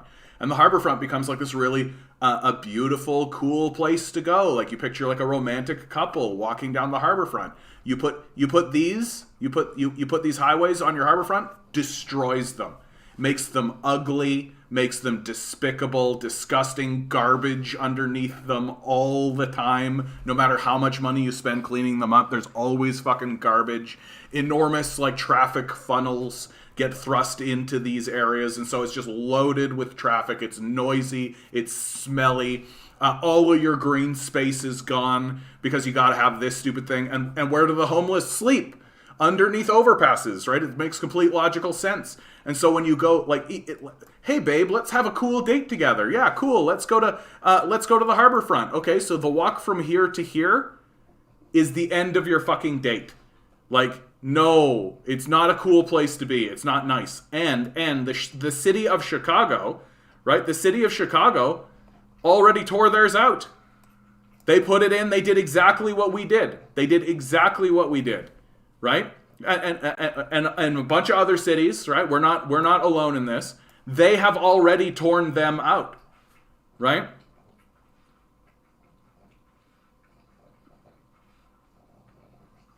Well, guys, I don't keep. Can you two keep this to in between yourselves, straight up? Like, I understand that there's a minor disagreement going on, or there's a disagreement going on between the two of you, but I don't think I need to have that in my chat, okay? Especially these sort of accusations, Alex, honestly. So the tearing out of the gardener, it's an inevitability. It is an inevitability. So when Tory, and it's this section here, which incidentally, like this section is already getting torn out right now. And so when it was this section that had to get repaired by Tory, I was like, no, I disagree, but I understood why you wanted to do it, right? I understood that. And but the assault on the homeless that John Tory has done, the attack on the homeless, yeah, Montreal thankfully has a nice old port area, no highway there, and there are other places that never even built these, right? Like you go, because it started as a East Coast phenomenon, right? You go over to the West Coast. Vancouver never did this, right? Vancouver never did it. You can see it, right? No major highway running through here, right? Nothing like that. It was like the 99 was supposed to be like the major highway that they put in there. It just didn't happen because the people saw it. They saw what it was doing to their harborfront, and they said, no, thank you. Right, same story with places like San Francisco, right? San Diego, right? Like once you got to the West Coast, so it was really an East Coast phenomenon that Toronto got caught up into, and fortunately, yeah, I think that's largely because Quebec is a nation within a nation, right? Like it's its own place with its own legislature, and it's kind of well understood and well respected that Quebec, like, oh, the federal government said this. Who cares? We live in Quebec. So, Rob, thanks so much for sharing this. I'm sorry that you guys are going through something. I hope that you can work it out, because I think it would be better if we all could work together, frankly. Like, and I don't know that I understand the conflict that's happening there, but I hope you guys can work it out. Really. No, I understand, Alex. But like, we gotta find ways to work through these disagreements, because these disagreements are going to happen. They are going to happen, right? And we've got to find a way to work through them, because there are larger issues going on. And it's so easy, especially leftists, right? Because by definition, leftists are anti-establishment, because by definition, leftists are about reform and change and breaking apart barriers, right? That's by definition, that's what we do. It's very difficult for us to actually get together and organize, right? Because getting together and organize is the establishment of structures and barriers and hierarchies and those sorts of things that leftists are generally opposed to and generally want to see done away with. And it's very, very easy. It's very, very easy for us to blow up on each other, blow off of each other, right? And then find ourselves isolated in little corners where nothing gets done, right? Where we can wail as much as we want against the establishment, but because we haven't gathered in force, we can't actually do anything about it. And that's my big concern, right? That's my big concern.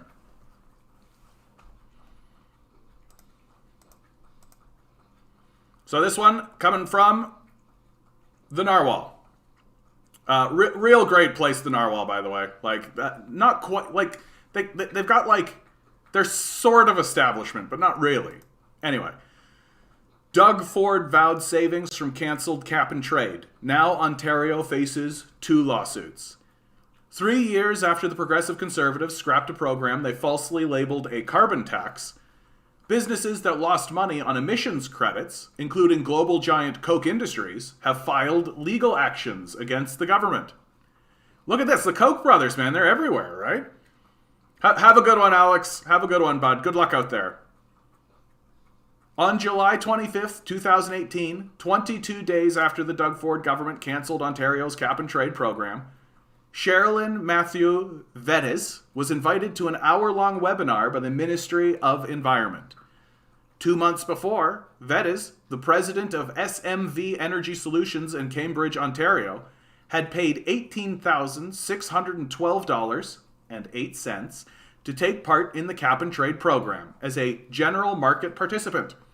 Having spent the money on 1,000 emissions allowances, each one equal to 1 metric ton of greenhouse gas emissions, she planned to act like a broker to facilitate the carbon market, selling her allowances to heavy polluters who were required to buy them in lieu of reducing their greenhouse gas emissions. I mean, this is why this cap and trade program didn't work, if you ask me. Like, all it really does is it spreads pollution around, right? We still pollute the same amount, but like, people are willing to pay to you're basically just paying another company.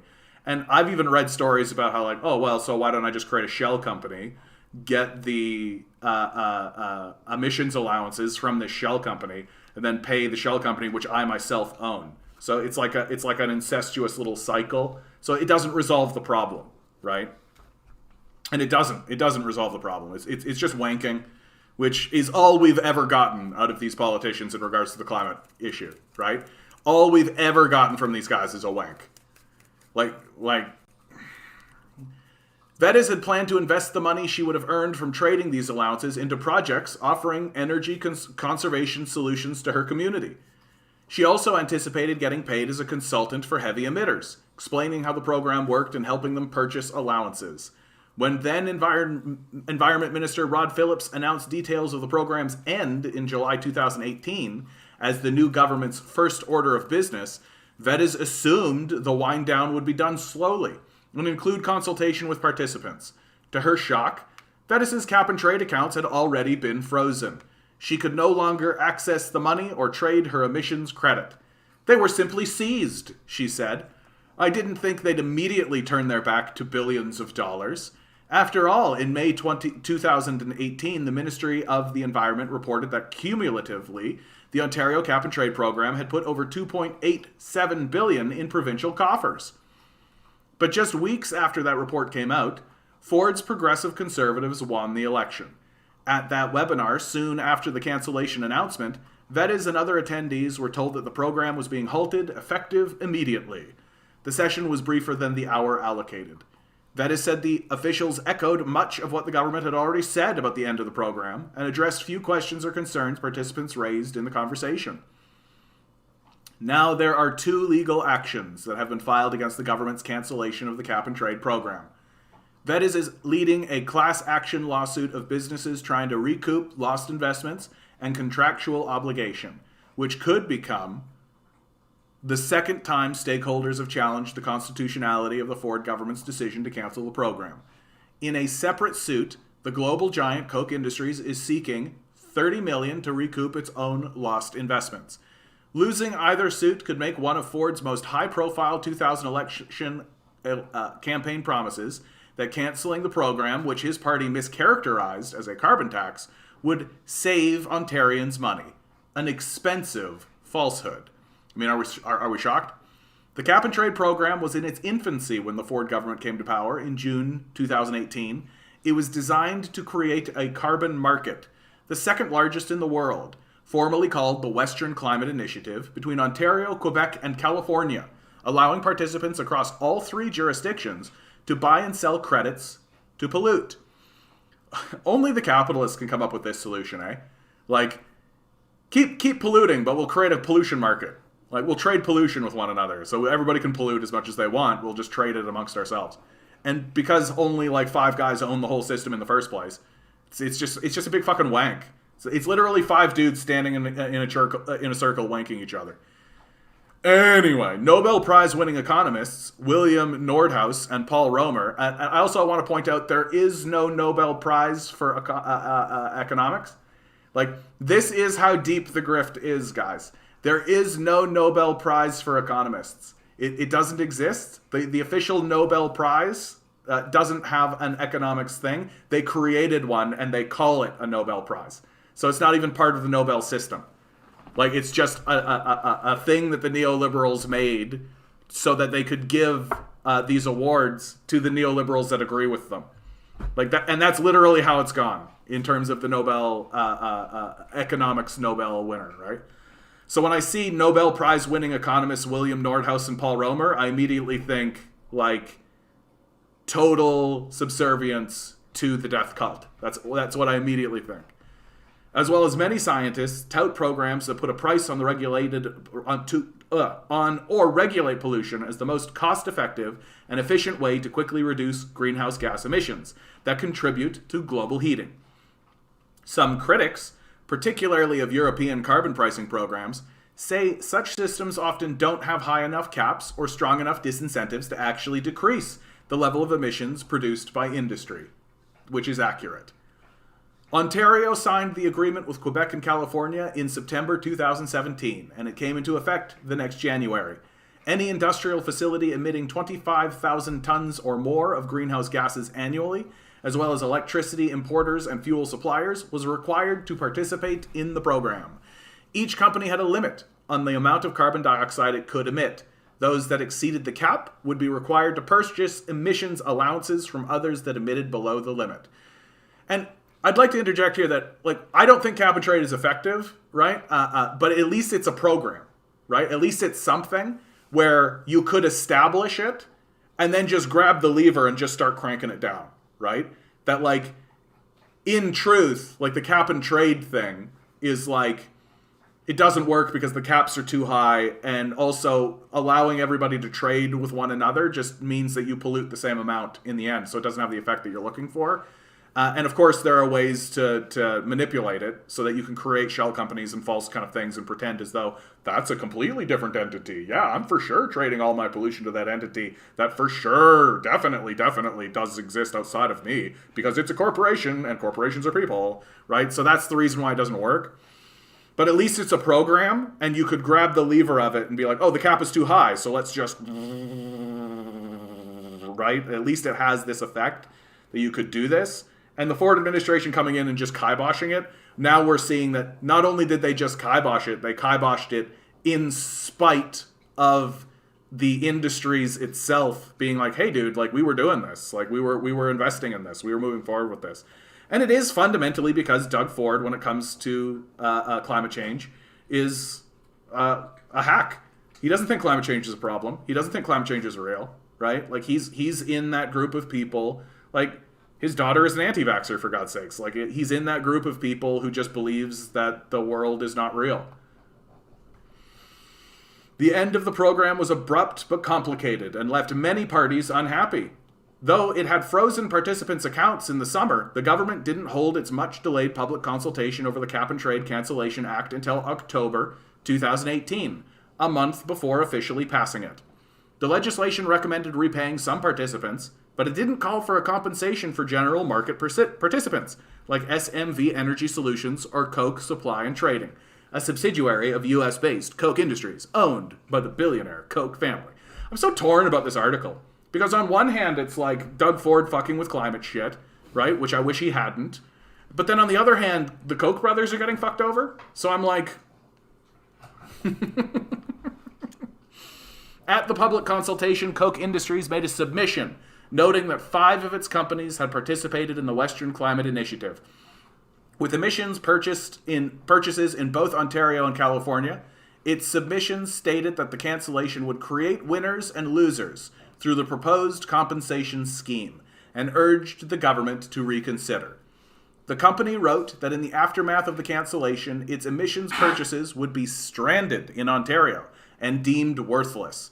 The company did not state how much money it had spent in Ontario, but suggested amendments to the legislation that would allow all mandatory and voluntary participants to be eligible for compensation.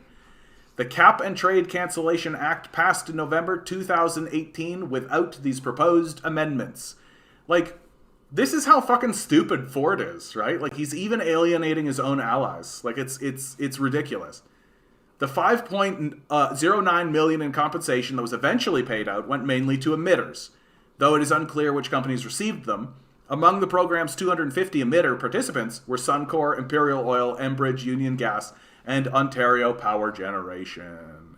Like, I'm not going to finish this article. Let's get to the conclusion. Because it's all just going to be like rich people being rich to one another, right? Like, that's what this whole article is. It's just like, we created a market so that we could pretend like we care about climate change when we really don't. And then Doug Ford came along and got rid of that all of a sudden. We lost a bit of money. And so now we're going to go after Doug Ford. And this is something we should all spend our time talking about. Instead, literally, I'm standing here being like, we should set a cap and tell them if they go over that they pay us, not each other, that they pay us. And just like... And like, my actual honest opinion is like we should set a cap, and if they go over it, we take them and put them in a prison cell. Like, for real. Like, pollution should not just be like a monetary thing. These guys are billionaires. Like, we're going to tax you $1 billion of your $700 billion. Yeah, we're going to tax you $1 billion away from your $100 billion. That'll do it. No. Right? Like, I mean, and if you really want to get fucking serious about it, I actually outright think that we should nationalize these guys. Like, all of this shit should be nationalized. Fuck all these guys. Like, fuck them. They should be out of the conversation completely. Like, they've already proven that they're psychotic, right? They're already showing how psychotic they are. And they're already showing how, like, disinterested they are in actually resolving this climate change issue. We should seize the industry from them because they're psychopaths who are obviously trying to destroy us, and tell them to get fucked. And if they raise a challenge, we'll put our hands on their face and push them back into their greasy little hole, right? Get fucked completely. And many of these people, I think, should be arrested and put on trial. Like, I am to the point in this climate change conversation where I refuse to accept that we have taken the climate change issue seriously and that leadership is taking the climate change issue seriously until the people who funded active disinformation campaigns to lie to the public are in prison. And I don't mean that they're on trial. I mean that they're in prison. Until we're there, that is the moment that I will say, good, we are actually confronting this climate change issue. And until we actually do that, I don't accept it. I don't think we're taking it seriously. I don't think we're trying to take it seriously. I think Justin Trudeau and those liberals are complete frauds. I think people like Doug Ford are deluded. They're completely out of their minds. And I think that most of the people involved in the energy industry understand that they're lying to the public. I think that they know that they're lying to the public, and I think that they're aware of it. And so we should put on, like, I'm dead serious, mass tribunals, right? Have mass tribunals and put these people in prison. Like, we should incarcerate them and put them on trial for treason, for the lies that they have done to the populace and to the species, frankly. And until I see that, until I am witnessing the end of that and those people are in jail, at least in jail, I don't think we're taking this issue seriously at all. That the comet's coming, it's going to hit us, and we're ignoring it. And duplicitous organizations like the Liberal Party are doing everything they can to convince us, oh yeah, guys, we got this. We got this. Yeah, for sure, we got this. While they do everything they can to make the problem worse. And so, and like an article like this, I'm like, what? Like, I don't know. I don't give a shit. Like, the only thing, like, why are we not talking about the fact that Doug Ford is a climate change denier, right? Why aren't we talking about that? Why aren't we talking about the reality of, like, and like his brutal lie, scrap the carbon tax. It was never a tax, right? That's not how the system worked. It wasn't a tax. Like, it's like, faces like this are literally the face of the climate catastrophe. Like, this is the reason why the climate catastrophe is going to be as bad as it is. Like, and are we ever going to take it seriously? Like, that's a big question, an important question. Are we ever going to take it seriously? Like, are we simply going to allow the comet to hit us? Right? Are we simply going to allow the comet to hit us? And we're just going to be like, well, like the people, are we just going to go to dinner like they do in the movie? Right? Like, that was my big critique of Don't Look Up, is that instead of actually galvanizing the public surrounding the halls of power and attempting to fight for survival and fight for the species and fight for all of that, they basically just went to dinner and just the thing hit and they were all like, well, at least we're all here together. It's like, it was nice. Like, don't get me wrong. It was like a nice moment and all, but like, not how I plan on going out. Like, if the comet was coming and here it was and we knew when it was going to hit, I know where I would be, and it wouldn't be in my home having dinner with my family. It's not what I would be up to.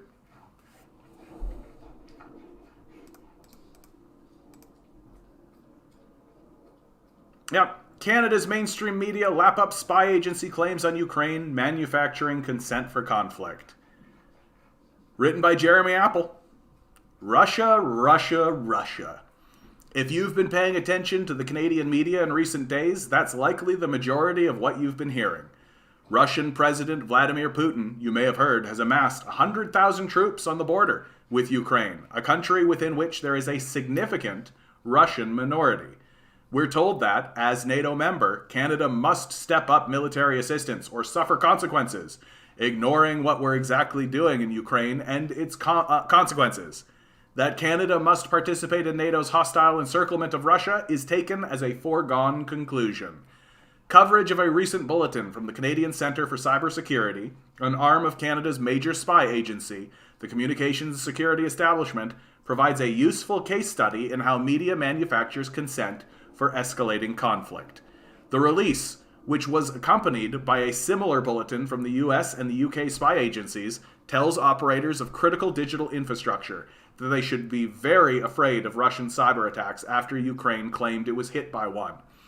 The advisory was regurgitated verbatim by CTV News and Reuters, while the Globe and Mail's story included quotes from the Minister of Global Affairs, Melanie Joly, who threatened severe consequences for Russia, and Carleton University political scientist Stephanie Carvin.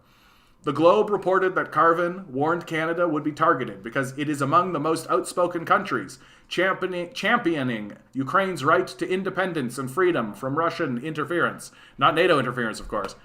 I don't think Canadians appreciate what happens in Ukraine could happen here, Carvin told the Globe. What, that we're going to experience a military coup? I feel like we've already done that. Anyway, the National Post rewrote the release and included comment from David Masson with cyber AI defense company Darktrace, which sells software to protect against potential cyber attacks, who said the mere fact that 3 governments put out this bulletin shows it's serious. A Canadian press piece, which appeared in news outlets across the country, did feature criticism of Canada's foreign policy by quoting 3 sources who thought Joly wasn't being antagonistic enough towards Russia. Horst Stussy, executive director of the League of Ukrainian Canadians, Ihor look at this name, guys, Michalshisin, love it, executive director of the Ukrainian Canadian Congress, and Conservative MP James Bezin.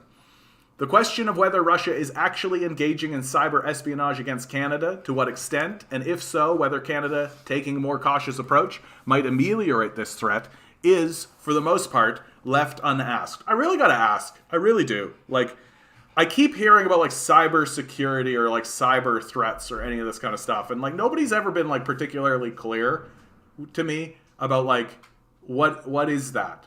Like, is it just, like, hacking in and getting, like, our secrets? Is that it? Like, let's hack into their systems and, like, I guess spy on their systems. It's like, I don't know. Write notes. Like, I don't get it, I guess, is where I'm coming. Like, are we seriously sending, like, high level shit that we should be deeply concerned about, like, and we're doing it over these cyber transmissions? Like, take a pen, write a note on a piece of paper, put it in an envelope, give it to someone, and have that person go and doing it. Shutting down the power grid, I guess, but, like, the American capitalist state is doing that just fine by itself. Why do we need to attack it, right? Like, the grid is coming down all by itself. We don't need to help. Right? And I don't know, shutting down the power grid, like, what? Like, is the power grid connected to, like, the internet? Can you get into the power grid through the internet? Like, it's the same thing that I was talking about with, like, sometimes I talk to people and they're like, cybersecurity, and I ask them, I'm like, okay, what's going to happen? And, like, they say things like, what if they take over, like, a nuke? And I'm like, you think the nuke is connected to the internet? Like, it's not. Like, no one has actually explained to me in serious ways, like, what's the cybersecurity threat here? Like, why am I supposed to be like, cybersecurity? And I'm supposed to go like, oh, and I just don't.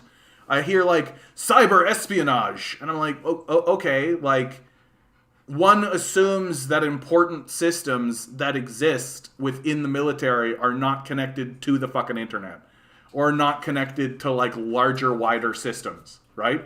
Like, I feel like that's a rational assumption, right? Am I crazy? Am I out to lunch? That, like, if I was a military officer and my job was to create tight systems that are well controlled, like, I'm not gonna do that through, like, digital means. Like, I'm gonna have, like, manual features. Like, I'm gonna have, like, a thing where somebody's got to like put in a floppy drive, like put in a key, right? Like, I don't buy, like, what that they're just able to, like, I'm hacking, guys. I'm hacking. Yeah, let's hack. Oh, we got in. Yeah, launch the nukes. Like, I just what? Utilities are vulnerable. Yes, they are connected. They're connected to the internet. So I could, like, hack in right from where I am now and, like, bring down the United States power grid. Just, like, seems stupid. Like, honestly, did we not have power lines and power grids, like, before the internet? Like, I just like, if that's the case, then we deserve what we get. And honestly, I'm way less scared of Russians or Chinese and way more scared of, like, some 12-year-old. I'm way more scared of some, like, 12-year-old troll just being like, hey guys, look at what I can do. That's what I'm scared of. I'm not scared of, like, the Chinese or the Russians. I'm scared of a kid by the name of, like, you know, Kyle Kralinski or something, or Kyle, like, Johnson or something, who's just, like, in his parents' basement, just being like, you know. Yeah, a virus can launch nukes, but it would require massive insider information and incredible intelligence from cooperation from different industry experts. Exactly, Matthias. Like, I just think that a lot of this discussion about cyber espionage and cyberspace and, like, and I just look at it and I kind of go, like,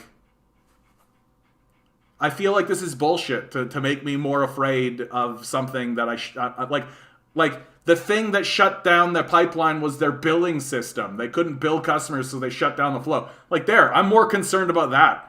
Like, I am more concerned about that kind of thing. And, like, what would the Russians and the Chinese be doing that for, right? It's like a form of trolling, I guess, just to make us, like, cry about it. Like, and I'm not seeing any evidence that they're actually doing it.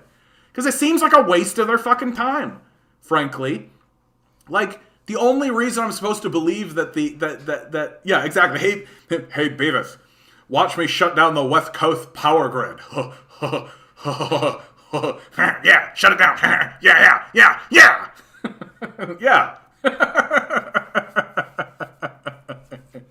And I just, I'm not seeing any evidence of it, except that the imperialists are saying that they're doing it. And the more I think about it, the more I'm like, why would China do this? Like, what's the benefit? Like, what's the benefit to the Chinese to actually do this? To, like, make people uncomfortable? To, like, confirm that they are a threat? Like, why? I can't even get an answer to this question. Like, what's the actual logic for the Chinese to come in and fuck with, like, the power grid or fuck with any of this? Like, what's the actual logic to it? And the more I look at it, it's like, because China's bad. Like, that's literally the argument I get. They're like, of course they're trying to hurt us. They're bad. Like, and I'm like, it seems like a waste of their time and a waste of their resources and a waste of everything. Why would they do it? Like, why not take the people who are like, I'm hacking. Why wouldn't they take those people and put them on, like, a meaningful project to build yourself up? The way that we see China doing, right? Like, I just, like, I don't see any evidence that it's actually happening outside of the claim of the imperialists, which, yeah, okay, I'm just going to go along with that. And then B, I don't hear a cogent argument for why they would do it in the first place. Like, even if they were successful, like, what's the damage? Like, what's the damage that they're going to do? Like, near as I can tell, the worst thing that they could get is they could get information to prevent massive damage from an attack against them. Like, China's not going to launch an attack against the United States and Canada. Like, they're not interested in it. Like, I don't get it. Like and more, I really do see that it's like, oh, this whole narrative, I'm just supposed to buy into the idea that China's bad, and therefore, right? And I don't. I genuinely don't.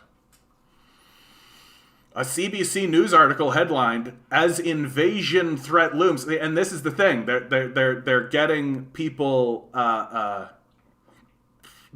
all ramped up on this idea that Russia's going to invade Ukraine, right? Which Russia has said over and over again, like, we're not interested in that. Like, boy, we would love it if Nazis stopped attacking us.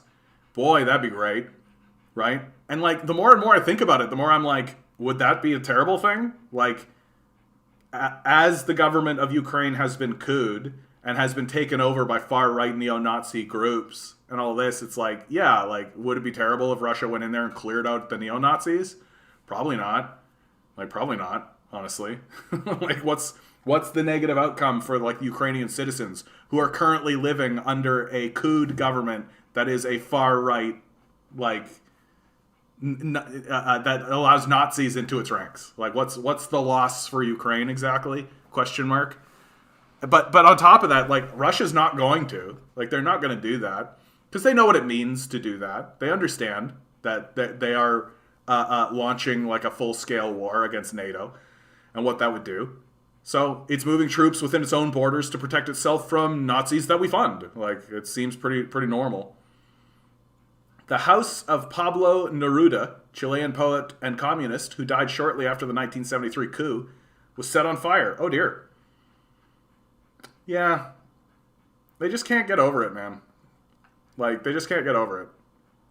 I actually had a guy tell me, just through like a chat thing, like social media, like, I will fight communists to the death. And I literally was just like, yeah, like the Nazis, right? Like, got a big old yikes for you there, bud. The question of whether Russia is actually engaging in cyber espionage against Canada, to what extent, and if so, whether Canada taking a more cautious approach might ameliorate the threat, is, for the most part, left unasked. Except by a guy like me. Like, hey, are they actually doing this? A CBC News article headlined, "As Invasion Threat Looms, Ukraine Asks for Weapons, and Canada Makes Evacuation Plans," which quoted Jolie Michelchison, that's such a name, eh? Lieutenant Colonel Luke Frederick Gilbert and retired Canadian representative to NATO Bob Davison. Attempted balance via a single paragraph referencing a statement from a peace group in Canada opposed to Canada's actions in Ukraine.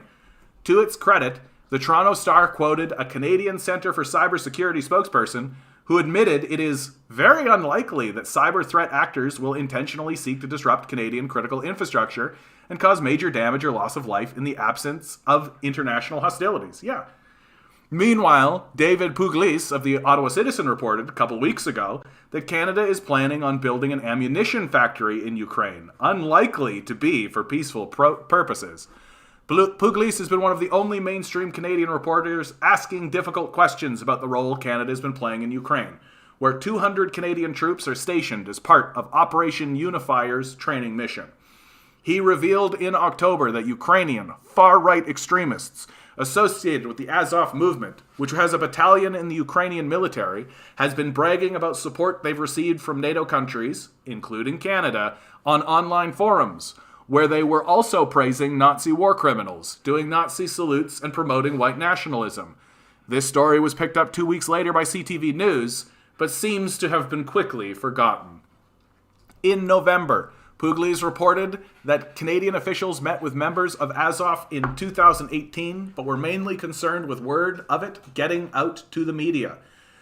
With the onslaught of articles demanding to know what Prime Minister Justin Trudeau will do about Ukraine, these inconvenient realities about the nature of our mission in Ukraine have been swept aside in favor of unmitigated jingoism.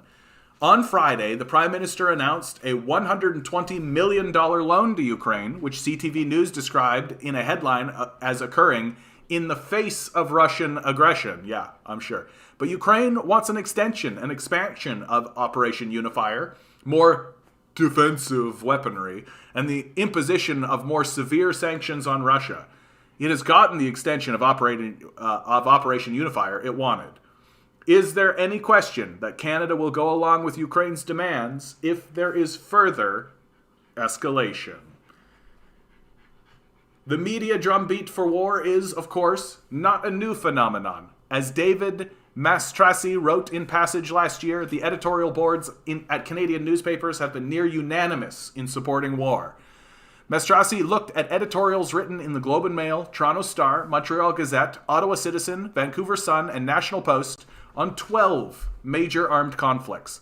The First World War, the Second World War, Korea, the First Gulf War, Somalia, Bosnia, Kosovo, Afghanistan, Iraq, Haiti, Libya, and ISIL. The Star was the only paper to express opposition to any of these wars, but in only 2 cases, the 2003 invasion of Iraq and the war against ISIL. And here's a picture of what that looks like visually. If the Canadian government decides to engage in a major escalation in Ukraine, the media will have played a major role in laying the groundwork for it. Yeah, like, get fucked. Like, get fucked. Like, there's no dissenting opinion. Like, no dissenting opinion. Like, nobody stood up in the atrocity that happened in Libya, which was an atrocity. Like, no one stood up and said a thing. Right? Everybody just let it pass. And we wonder why the media is starting to fade in the consciousness of the public, right? As more and more of this kind of thing becomes more and more obvious, right? Like, so you're telling me that for the Afghanistan war, everybody was like, yep, normal. The Afghanistan war is a great one to use, actually, because, like, it's the one that was an unequivocal failure, right? Like, it was a total failure across the board. We sunk a bunch of money into it to take the land from the Taliban, and then the second we left, the whole thing that we erected collapsed instantly, and who took over? The Taliban. Like, it was a total failure. Even if you believe in the legitimacy of using war as like a good thing to do or any of that kind of stuff, well, all of our ideas failed. They didn't work at all. Who took over? Our enemies, right? And near as I can tell, the people of Afghanistan are happier for it. Like, I'm not seeing, like, where's the big reports talking about, like, the Afghani atrocities, right? Like, I haven't seen anything happen underneath the Taliban in Afghanistan that even comes close to the shit that we were doing in that country. The CIA literally walking the streets of Afghanistan and shooting kids. Like, that kind of shit didn't exist, right? And like, take a look at the Iraq war, for God's sakes. Like, at least the Toronto Star had the sense to actually have, like, an even one opposition view, right?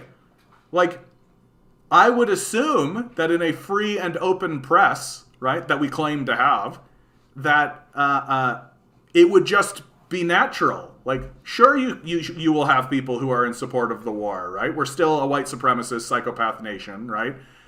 But, like, one assumes that the role of the news media would be to also publish dissenting views, right? And to have those views be in conflict with one another on purpose, right? Like, if I was an editorial board of a newspaper and I was serious in the idea that, like, hey, we need to have these conversations and have dissenting views with one another, and, like, the role of a news media is to be a dissenting view, right? It's to keep the powerful in check and all of that kind of stuff. Well, then I would go and I would find dissenting opinions on purpose.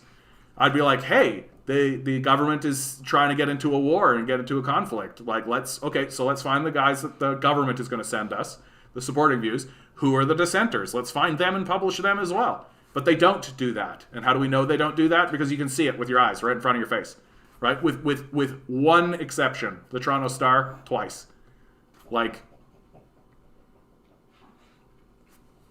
I don't know what to tell you here, guys. Like, there's a reason why channels like mine are picking up steam. There's a reason why channels like mine are starting to gain traction. There's a reason why people are getting fed up with this establishment. There's a reason, right? And the reason is because the media doesn't actually do the job it purports to do, right? It is fundamentally just there to obfuscate and pretend as though they are countering the issue when they are in favor of power. They are fully in favor of power.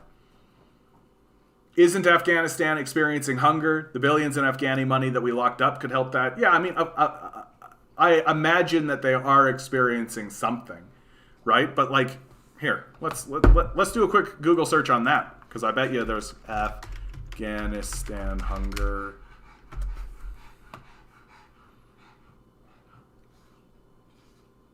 It usually is the case that when you have a transition of power or a transition of policy, that these sorts of things happening. I was going to say you're being suppressed like the other communists. I am seeing growth, yeah, but it's not the same. It has changed. It has changed. Like when I first started, I had a moment where things like blew up for me. Like I had 1 month where I had like 200 subscribers, and it just like went boom all of a sudden. And then most months after that, I could anticipate between 50 to 100 subscribers.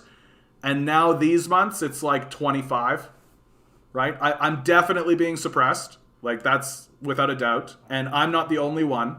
Much larger channels than mine, right? Which is David Dole, Kyle Kalinske, all the Russian television guys, right? Like your Chris Hedges, even, right? Everybody's talking about it. It's become well understood now that the leftists and the communists that exist on YouTube are actively being suppressed. Now, whether that's a suppression that has come because some algorithm change and it's an unforeseen sort of a thing, or whether it's active, we don't know. But the result is the same, that it's very difficult. It's much more difficult for leftists to grow on YouTube. It's much more difficult for to get the message out there. And all of the growth that I have seen has been because of the work that I do, that I spread it around myself. Right? I don't see growth just from YouTube. Like and the big shift, if you ask me, is that what they did is they made it so that if you're watching like leftist videos, and I see this in my own viewing pattern, right? If I'm watching leftist videos, well, when that leftist video ends, it doesn't recommend or show me another one of these person's videos, another one of even the person I'm watching. It's not even like, oh, you're watching this guy, here's another one of his that has a certain degree of popularity. Maybe you'd like that, right? Which you would assume that given the algorithm, like I just watched the full video of his, so yeah, maybe I will. And like when I watch like non-leftist content, that's exactly what happens. Like if I'm watching like somebody play League of Legends. Yeah, I know, I'm a loser. I watch this kind of... You watch people play video games? Yes, I do. Everyone needs to unwind in their own way. Stop making fun of me. Anyway, when their video ends, I get recommended another one of their videos, and then there's usually a secondary recommendation, and that recommendation is like another video game thing, right? So, but when I finish watching a leftist thing, what happens? I finish watching the leftist, and then they recommend me Seth Meyers, right? Seth Meyers is like the number one go-to. That they are funneling us into establishment, like the people that they would consider left-wing in the establishment, which is like Seth Meyers, so it's like social democracy, right? That it seems as though YouTube has set the barriers, and if you step outside of that barrier, right, they do everything they can to draw you back. YouTube seems to love Richard Wolff, but I banned all the... Well, Richard Wolff is an interesting figure because Richard Wolff has been permitted onto the mainstream media. And that's what has given him the pass. Because he has managed to find a way to talk about these leftist ideas in a way that seems inoffensive. Right? Because his solution is actually inoffensive, right? That we should transition to cooperatives. And the capitalists have looked at that and been like, oh, well, you're welcome to erect cooperatives. Go ahead, right? And there's just no conversation. And Richard Wolff doesn't get into the conversation, which I think is on purpose, that if you erected these like the capitalists say, oh, feel free to erect co-ops, all that kind of stuff. And Richard Wolff doesn't actually broach and say, we know what would happen if people started doing this, right? That the capitalists would do everything they could to destroy it. Like, we know that that's what would happen. Oh, you hate Wolff? I think Wolff is really great. I think Wolff is very articulated. His analysis is very strong. I do think that he has had to make some concessions in regards to solutions based on kind of the reality of the fact that there is no class consciousness in his society. Like, there is no class consciousness in his society. And so he's trying to... his definitions for things are wrong. Do you have examples, bud? Because I don't think I've encountered that when it comes to Richard Wolff. I'm pretty pleased with his analysis, and he tries to make it more basic for people, right? Like he's trying to make the conversation less daunting for people and trying to popularize a lot of stuff. And so I wouldn't be too surprised. No, I mean his analysis of communism and capitalism is that capitalism is defined by the relationship between the worker and the worked. Sorry guys, my dog is in distress. I gotta go help him. Sorry guys, 1 second. Pug break, you're getting all snorty. You want some cheese? Pug break, we're gonna give the pug some cheese. We're gonna give you cheese so you can swallow your stupid face. Your stupid face. Can you come here, buddy? Can you come here? Can you sit? Sit. Okay, buddy, have some cheese. Have some cheese. I know, buddy. I know. Big swallow. Give me the swallow. Is that cheese? That's too big, eh? Too big. Okay. Break it up, make it. Give me a big swallow, okay, buddy boy? Not even, eh? Even smaller. I know, buddy. Oh, this is a bad one. Do I gotta go serious? Do we need the nuclear option, buddy? Okay. Come on, buddy. Just have a bit of cheese. Just give me a swallow, okay? Give me a swallow. There's a good boy. Another swallow. Give me another one. Can you sit? Yeah, good boy. Okay, here you go, buddy. Ooh, this is a bad one. Want some cheese?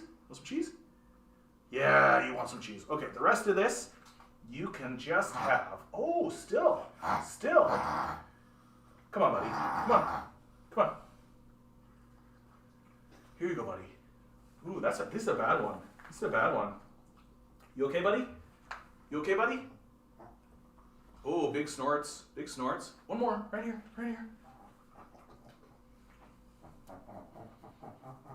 That's a good boy. What a good boy. Good boy, buddy boy. Oh, sorry about that, guys. That really sucks, man. That really sucks when he gets caught in this kind of stuff, right? Pug heard Wolff and I think that Wolff's definition of capitalism and then communist response to it is pretty clean. That capitalism is defined as the relationship that exists between the worker and the owner. That this is how he's attempting to introduce the concept of the proletariat and the bourgeoisie without using the terms bourgeoisie and proletariat, because he understands that those are alienating words to the American public. Quick way to figure out if your definition is wrong is that capitalism cannot exist under socialism, just like capitalism cannot exist under monarchism. No, yeah, like I agree with that, and Wolff probably, like I shouldn't say probably, Wolff definitely understands that. I just also think that Wolff understands his audience. I think that's really what it comes down to. That Wolff gets that the country that he lives in is in a perpetual state of McCarthyism, right? That if you bring up the word communism, like that by itself, like communism just shuts people's brains down. Like literally, the brain completely shuts down, and the monkey just takes over and just like communism. That's literally what happens. I have seen it happen, right? That you can't talk about communism to huge sections of the populace without it just instantly turning into like an absolute devolution into a type of insanity, right? So, but you still got to break through. You still got to try to find a way to talk to these people, right? And so you can't use the language of Marxism. You can't use the language that communism has created. You just can't, right? Because that's just a shutdown, and it's a hard shutdown. Like, the people that you're talking to are as deluded as people who are in reefer madness, right? That when reefer madness, like the whole propaganda ideology, took over the United States, you literally couldn't say the word marijuana. You couldn't say it. And the people who used marijuana were rejected from the society. Like, this is the insanity that we're talking, and it is insane. It is a type of mental illness, if you ask me.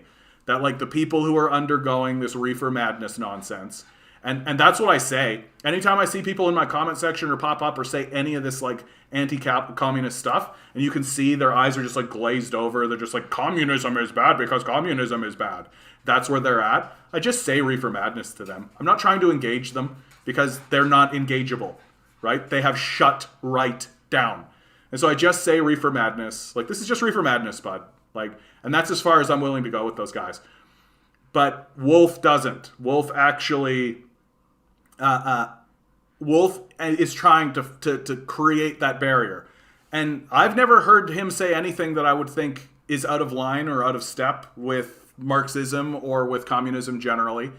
That his argument and definition of capitalism is that there is a working class, right? And that there is an ownership class, right? An employer and an employee. And in this way, he's attempting to build class consciousness within the society, which it doesn't have. It doesn't actually have a class consciousness. I mean, that class consciousness is starting to get worked out and starting to get figured out. Dude, really? You're telling me you gotta go down? I took you down, buddy. I took you down at the beginning of all of this. This cartoon character of a pug. At first it's the snorts, and now he's got to go down to have a pee. Milo, I took you down. And you told me no. Because it was snowing. Too bad. I got another 40 minutes with these people. 50 minutes. You can wait. And I know you can. I've seen you literally sleep overnight without pooing. Yeah, that's right. Oh, it was all about the cheese.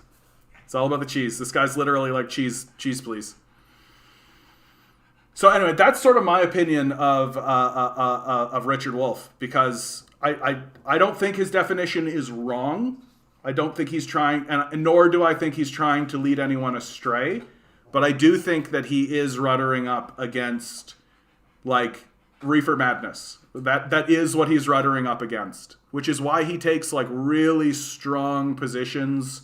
If someone starts to hit him, especially the academic types, if someone starts to hit him with, like, oh, the atrocities that happened under communism, he literally just comes right over. He's like, World War I, World War II, Vietnam, the Korean War, like, and he starts it with this, like, I find it always very odd when capitalists try to do this to me. Like, World War I and World War II were capitalist wars that ended with the nuking of 2 civilian targets. Like, the Vietnam War, like, and on and on, like the Iraq War, like, so when you come at me about, like, communist atrocities, I'm just like, what are you even talking about? Like, what are you even talking about, bro? And, like, I love that the way that Wolff does that, and the way that Wolff, anytime anybody says communism doesn't work, he's like, what are you even talking about? The 2 strongest economies of the last 2 centuries were communist, right? That's the Soviet Union's economy and the current Chinese economy. And oh, by the way, the Russians were the first people into space. So when you say communism doesn't work, I literally don't know what you're talking about. Like, it seems it's just reefer madness that we're facing at this point. That, like, anybody who sits down and actually analyzes and actually pays attention to the communist countries and does a comparison, right? Like, it's an absurdism to say that these don't work, that these systems don't work. Yeah, capitalism kills 20 plus million people per year as a direct result of its mode of production and distribution. Yeah, like, and not to mention the people it actively excludes, right? Because you need to actively exclude people from the system if you're going to actually exploit them for their wealth, right? That's how capitalism works. And I don't know how to say your name, dude. Zephoric? Zephoric? It's like euphoric, but Zephoric. Was that your intention? In any case, I strongly recommend doing another run up with Wolf, because I think that Wolf is a strong ally in this conversation that is doing everything it can. All right, bud. Good luck out there, man. Canada's real estate bubble is so big, even the mother of all crashes can't fix it. It's from Better Dwelling, which, incidentally, Better Dwelling has actually been, in my view, the best group to report on this issue, the housing crisis. Canadian real estate is now some of the most expensive in the world. Home prices across the country, not in pricey hubs, are now comically overvalued. At this point, not even major housing crashes can restore affordability. Many think this is pandemic related, but overvaluation has long been a concern. For at least a decade, the central bank, government, and various agencies have rung the alarms. Let's go through some of the numbers and see what price points they felt were a concern, and proceeded to do nothing. More than half of Canadian households couldn't buy a home today. First, let's start with the Canadian real estate market as currently sitting. The composite benchmark, a typical home, was $798,200 in December, up 27.8% from a year before. It is an all-time high for both price and annual growth. How does this stack up with household incomes? National Bank of Canada's latest estimate shows a down payment and income are far out of reach for most. A median household needs 6 years of savings for a down payment, double the average from 2000. Even if you have the down payment, incomes needed to rise 88% higher to qualify for a mortgage. More than half the country has zero chance of qualifying for a mortgage. Good thing more than half the country already owns a home. So this is just a problem for young people. To complicate the issue further, the academic-led nonprofit Generation Squeeze highlights income disparity. When you say median income, you're also referencing more established and older households. The median buyer looking to get into the market makes much less.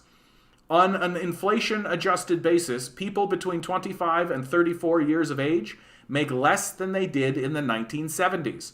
Affordability is rough for everyone, but try being at the bottom of experience and skill. Let's see how out of control this has become. A home price correction brings prices to when it was unacceptable to fall. Let's start with a minor technical correction for the typical home. If home prices dropped 10%, that would put the benchmark price of $717,100 where it was in April 2021. That month is the month a Canadian politician said a 10% drop in home prices would be unacceptable. On the upside, they also said home prices are still attractive to foreign buyers in that same interview. A crash would bring prices to when a national foreign buyer tax was proposed. In the technical sense, a price crash is when prices drop more than 20% from the all-time high. That would make the benchmark home price $638,560, putting them at January 2021 home price levels. A month before, they acknowledged home prices were unattainable and floated a national foreign buyer tax. Canada knows it doesn't track corporate ownership, so it can't accurately track residency. However, they still keep banging the drum on the issue, yet failing to actually track anything. The government is also conflating foreign buyers with non-resident capital, which has a bigger impact. An impact they've known about for almost 3 decades, but actively worked to bury evidence. A large housing crash only brings prices to pre-pandemic levels. What if a severe housing crash occurs and home prices make a 30% drop?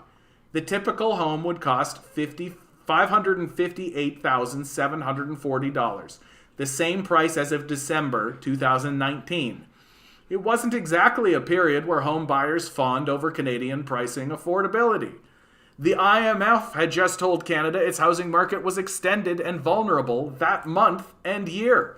They warned that borrowing costs for riskier borrowers are near risk-free levels. Essentially, the country was mispricing risk since riskier borrowers should pay higher premiums. Doing this undermined the impact of the central bank's tightening of policy. Funny story, the Bank of Canada was buying mortgage bonds at the same time. This adds liquidity to mortgages, keeping interest costs lower. They scaled their purchases by 19 times over the next year. It was the mullet of tightening policy.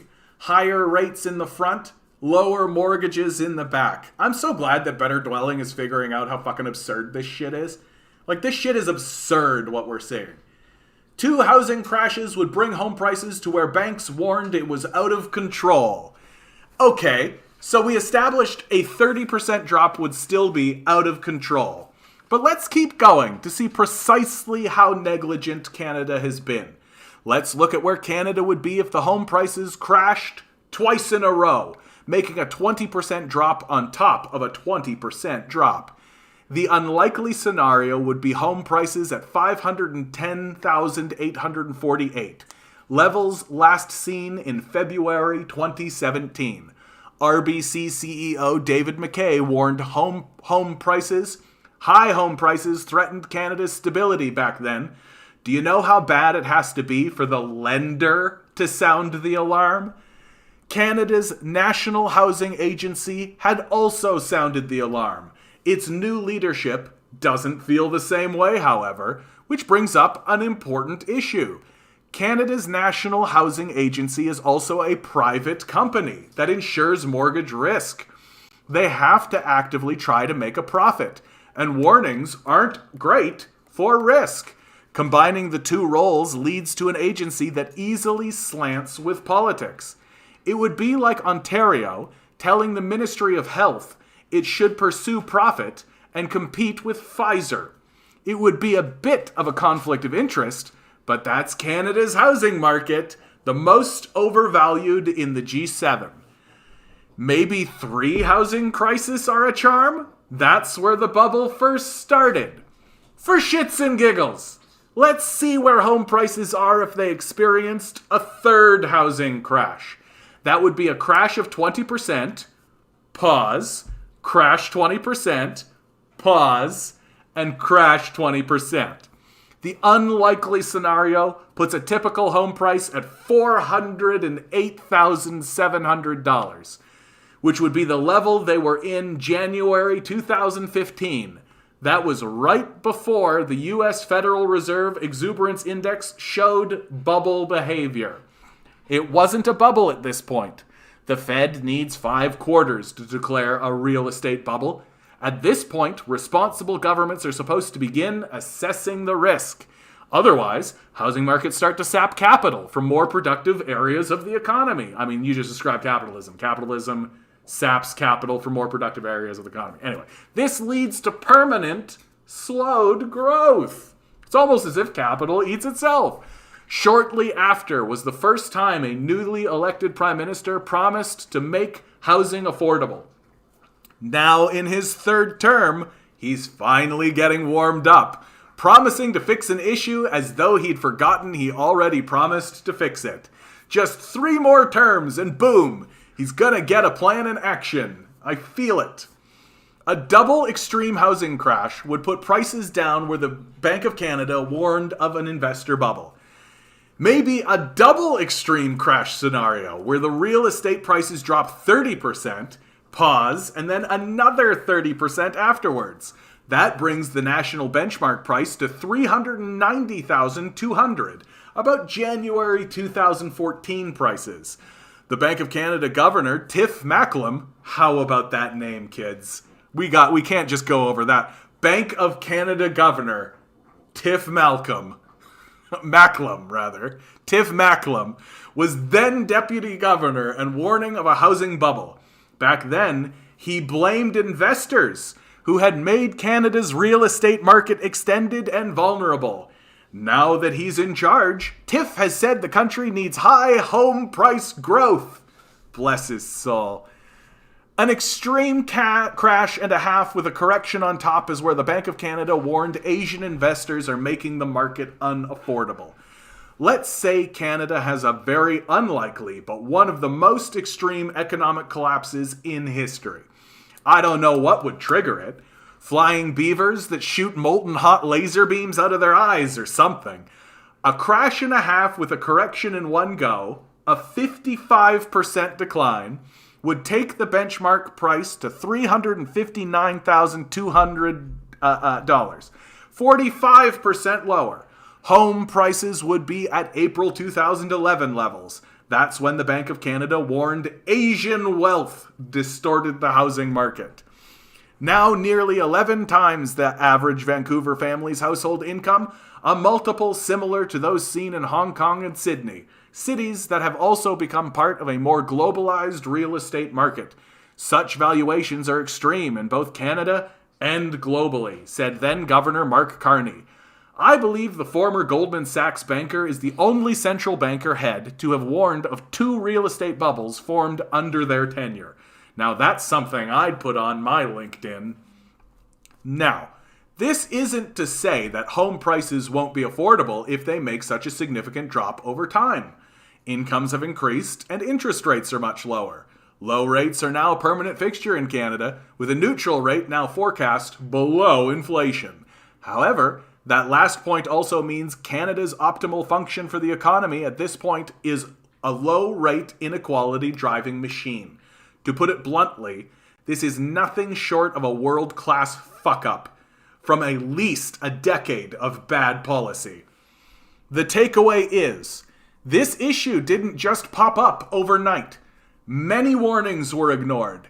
Even affordability measures rolled out made home prices more expensive. Even the Bank of Canada produced research showing monetary policy moved the wrong way for 30 years. How do the federal government and central bank plan on moving forward? By doing the exact opposite of what the research shows.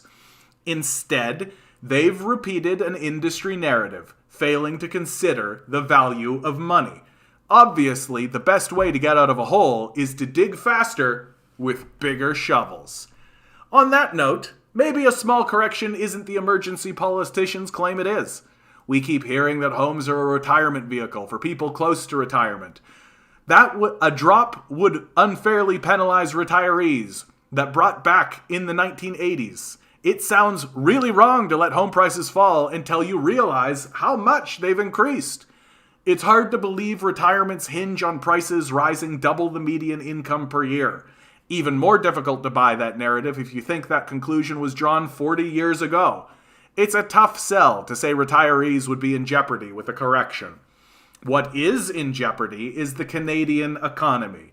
2 generations of households are now largely dependent on parental wealth for home ownership, a point reflected in the OECD's latest housing forecast. They see Canada's economy as the worst performing in the group for the next 40 years. Now that's quality leadership in action, eh? That's a great article. I love this article. I just love that finally, we're getting authors who are just like, yeah, this is fucked. We're fucked. And the reason is as simple as this, right?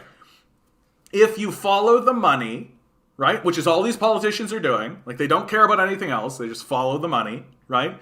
If you follow the money, well, then wealthier and wealthier people buy up more and more land. It's not different from a game of Monopoly, right?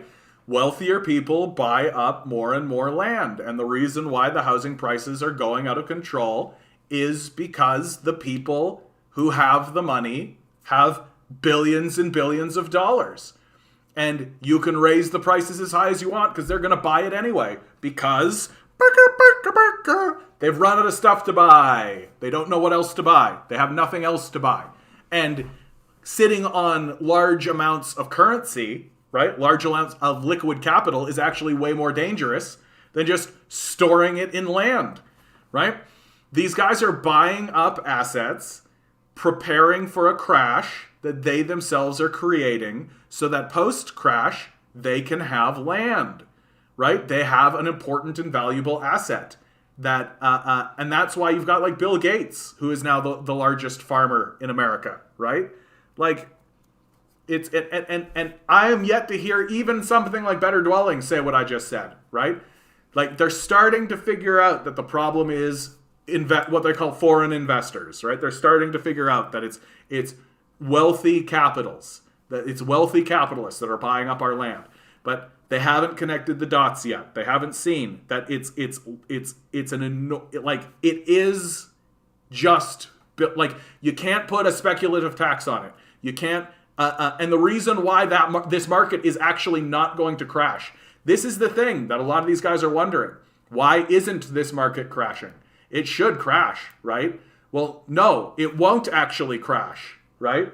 That all that's going to happen is that the younger generations are going to be fucked. They're going to be out of a house, right? At best, they'll be able to inherit a house from the people who already have houses, right? So they'll inherit the asset. But the market won't crash because the billionaires are still in the game. And as long as the billionaires are still in the game, the prices will only go up. Because there really isn't a number that you can place on this property that a billionaire just won't shrug and pay. Right? Like, how expensive does it need to get before a billionaire won't pay it? Well, we're not even close, if you ask me. We're not even remotely close. Like, say you've got a house and it's $1 million. Like, they're saying the average housing price right now is just under $1 million, so let's say it's $1 million. Okay, that means that a billionaire can buy, they can buy 100. If they want to buy 100 houses, it costs them $100 million. So 10% of their $1 billion, right? So if they want to buy 1,000 houses, so a billionaire can literally buy 1,000 houses at $1 million a pop, right? And that's just with one of their billions. And there are people in the conversation who have $100 billion. So if you have $100 billion, that means you can buy like every billion that you, the math is just getting fucking ridiculous. You can buy like 100,000 houses, right? Like, you literally can own a town. You just own like, and not a town, like a fairly major city. Like a fairly major city. You can just own it. You just have it. Because you want to. And because there's nothing else to buy. Right? And like, as the circle of entropy gets going, and as this kind of happens, and something I want to talk about, and I just thought about this the other day, and I haven't actually talked about it. I wanted to do a clip on it, and then I forgot about it. So I'm happy that I'm remembering about this now. Like, we are getting into the end game of that game of Monopoly, right? Where there are less and less and less players that actually matter and can actually play at the game, right? Do you guys remember when you play Monopoly, how's that last part go, right? The last like half hour to an hour of Monopoly is two players tediously rolling the bones, right? Very rare that you get into a situation where it's two players and then like there's a quick roll and the guy goes out and that's the end of the game, right? Far more likely is the slow death, right? The slow death where guy rolls and then he gets hit maybe once but then the next guy rolls and he gets hit. So it's far more often that there's this back and forth that happens that can last for a long time, right? So you have two major players that are competing, but it's this tedious grind. And then when one of them starts to decline, right? It isn't just like, whoa. It is like a slow, tedious grind down until this person actually does win, right? That's the phase we're in now. We're in the slow, tedious grind, right? Housing prices are not going to crash and recorrect themselves, right? Recorrect themselves. They're not going to become more affordable. It's not going to happen. It simply isn't, because billionaires exist in the conversation. And we are going to watch a slow, tedious grind as the capitalists move around the board and steadily take each other out, and as these major players start to eat one another, right? As you start to see, like, Warren Buffett get eaten by Elon Musk, right? Bill Gates gets eaten by Jeff Bezos, right? As these institutions begin to get underneath fewer and fewer umbrellas, as that process happens, it will be a slow, steady grind. And there's only two ways it ends, in my view, which is that we finally do just let it end and it becomes like a feudal state and there is just like one winner and there's a king, basically, King Bezos or whoever. Or we go up to the board and we flip it. I'm kind of in favor of flipping the board. Because, like, I don't really want to go through the grind. Like, I'm not really that interested in this grind. And that's what it is going to be.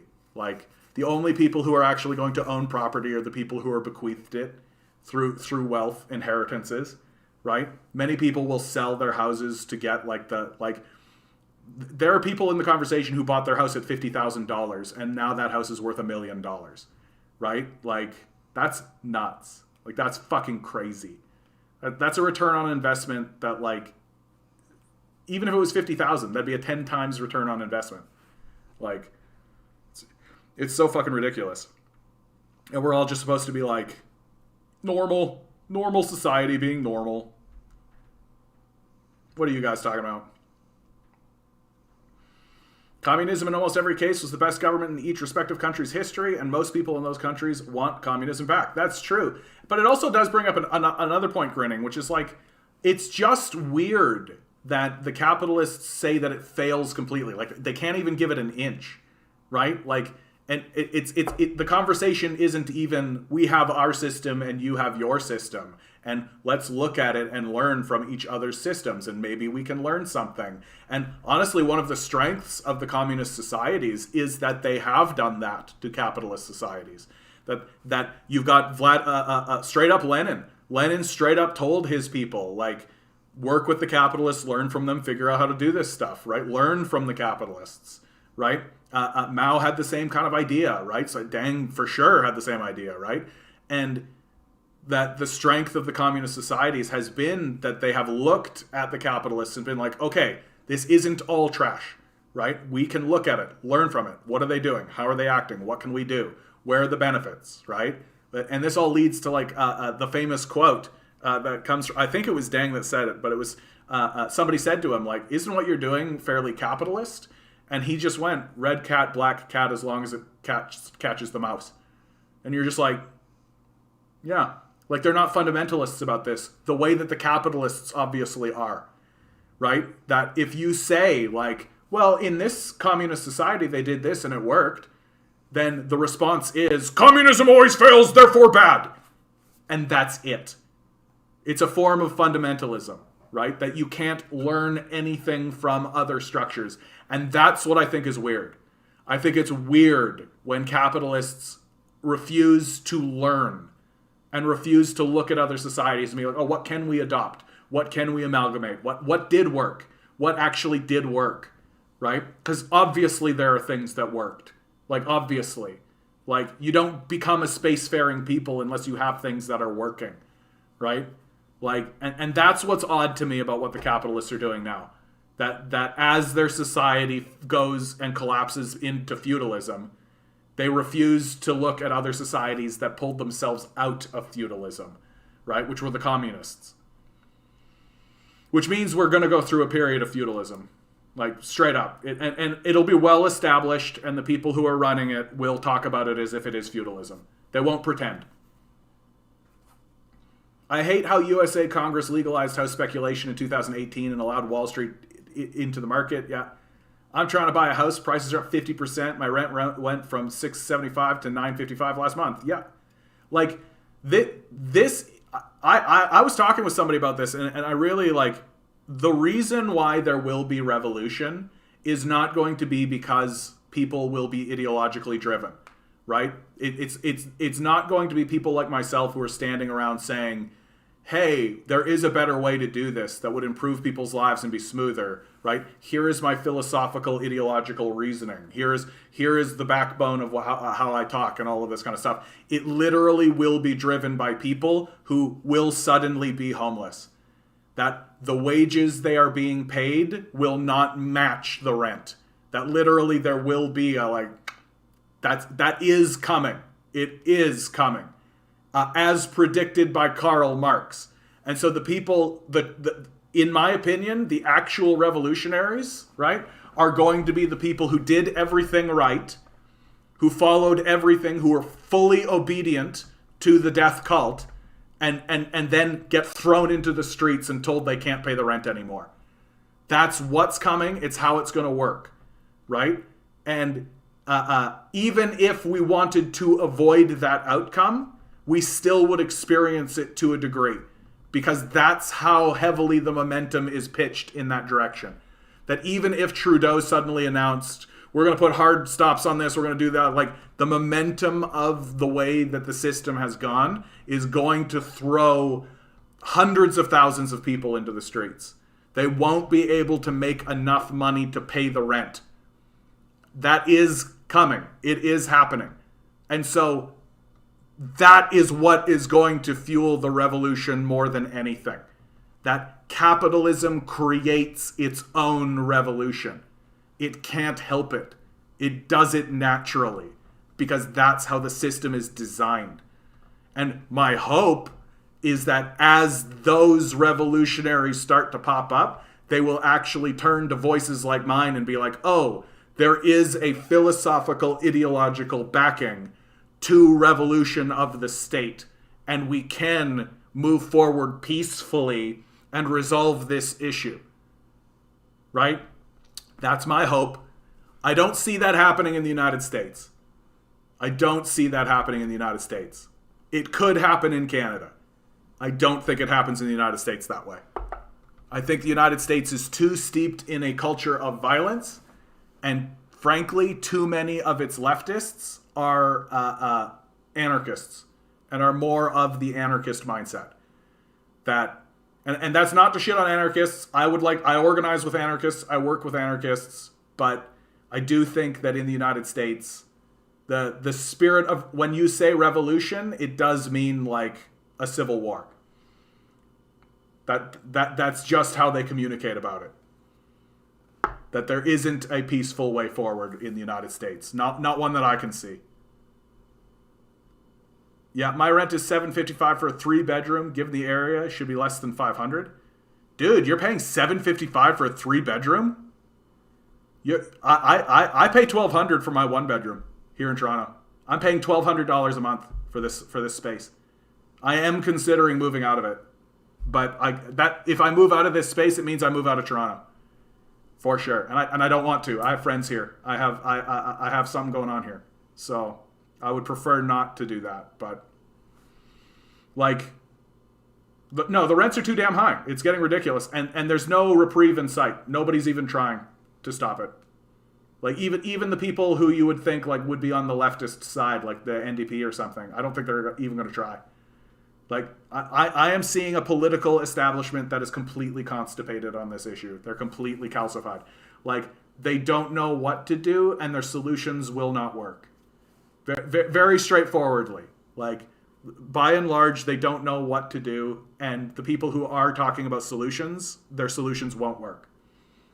And so we're gonna run right into this. Like we're running right into it, like face first, like a fucking wall, right? Just like we're running into climate change, just like we ran into COVID, right? We're just gonna and just eat it, and then just be like, well, guess we got to deal with it. Well, in the case of this one, yeah, you are gonna deal with it. You're gonna deal with it with thousands and thousands and thousands of people on the street surrounding the halls of power and protest, which is what we should already be doing. Like, I see that as an inevitability, right? It is inevitable that the halls of power are surrounded. It is inevitable. It's just, what's the tone of it, right? Is it going to be done by people like myself and the people in the chat now who have come to their senses, who see and understand what's happening, and who are surrounding the halls of power in an effort to prevent or in order to ameliorate these issues that are not being ameliorated? Or is it going to be done by people who are pissed off, angry, abandoned, frustrated, who are reaching for whatever solution they can find to this overt abandonment that they thought they were not going to be a part of. Which one of those two groups do you want to deal with? Which one of those two groups would you prefer to have surround the halls of power, right? And make no joke about it. Like when these sorts of things start to occur in a society, far right elements can take them over. And scarily enough, here in Canada, the biggest protest movements are the far right.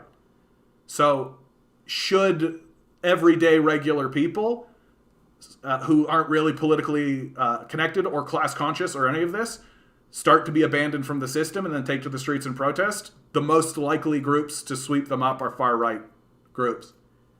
Like, these are serious fucking issues. And in my view, revolution is inevitable in this country. Like, it whether it happens in 10 years or 20 years, right? I couldn't tell you the exact timeline, but like, no one's working to solve these problems. Everyone is being abandoned.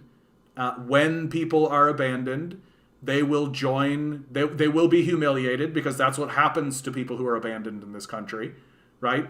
That your abandonment comes with humiliation. Well, you should have, right? All the backseat quarterbacking. Oh, you're just lazy, right? Just get a better job. You should have worked harder. You should have done this. Oh, you got that education. Oh, you did that, right? All of these humiliating aspects of it. And so there's going to be a significant amount of humiliators who will become the humiliated, which will make them even more humiliated, right? And humiliated in the eyes of their peers as well. And so there's going to be an enormous amount of anger. There's going to be an enormous amount of anger that comes from this. An enormous amount of anger. Will this be galvanized by a far left group that is attempting to rationally take things over in a peaceful manner, or will it be taken over by far right people? Well, right now, who are the people in the streets? That would be the far right. By a wide margin, by the way. By a significant and wide margin. Like, it's not small. Like, when I work to get people out to talk about anti-poverty, to talk about the disabled, to talk about this, I can get tops 50. Tops. I can get the most we've ever gotten is 50, right? The anti-vax and anti-mask protests get thousands of people. Thousands.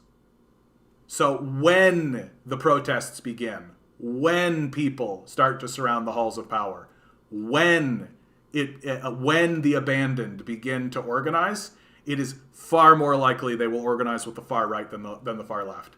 Far more likely. Right, which means high levels of radicalization, high levels of white supremacy. Right, these will become commonalities. Like, it's going to be a crazy time, guys. Like, it's going to be a crazy, crazy time. And in my view, it's unavoidable at this point. It's structural, and moreover, it's structural, and no one is even attempting to address it. They're not even trying. And anybody who does stand up and tries, their solution doesn't work. On the face of it, it doesn't work. Yeah, somehow all rentals on west side and east side of my city automatically in uniform went up in the past month. It's because those rentals are owned by the same people. Like, that's why. Our entire apartment complex was bought last month as well, which is why it went up. Yeah. I'm in the shell of a town outside Pittsburgh. I would move to Youngstown if I didn't have kids. Lots of blight opportunity there. Oh, yeah. And there's a huge radon issue that no one wants to even address in all these older homes. They're trying to sell to unknowing younger people. Yeah, of course. Why inform people of the problems that exist, right? My rental is so leaky I could be on a radon hotspot. Wouldn't matter. I tell people we live in hell world all the time. As communists, we all see it. Thus, we are in purgatory. That's a pretty intense statement, dude, but it's hard to deny it, right? Like, it's hard to deny it. It is very much, like, spoiler alert on this if you haven't seen season 1 of The Good Place. So, spoiler alert, but in The Good Place, the whole shtick is that you have this woman who's living in heaven, the good place, but she knows that she is there by mistake, that they sent her to heaven on accident. And so she's constantly working to keep that a secret, so that they don't realize they've made this clerical error. And so all of her time is spent missing out on all the good things that happen because she's constantly working to ensure that she's not discovered. And then very steadily, she realizes, wait, this is the bad place, isn't it? And then it's fully admitted that, yes, this is a form of a hell world. That you're supposed to be in this constant state of anxiety. You're supposed to be in this constant state of worry and concern that you're going to get found out.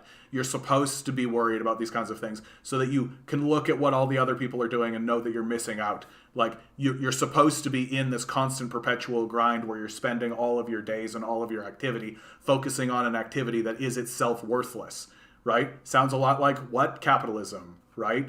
That this is a hell world, and it's a hell world explicitly because we are presented with a beautiful world through our digital hallucinations, right? Through our media and all of this. We're presented by the rich, like Kim Kardashians and all these people. And then we're told, you could participate if you only worked harder at this worthless activity that enriches us and enables this in the first place, right? Like, it's a hell world. And the demons are lying to us every single day.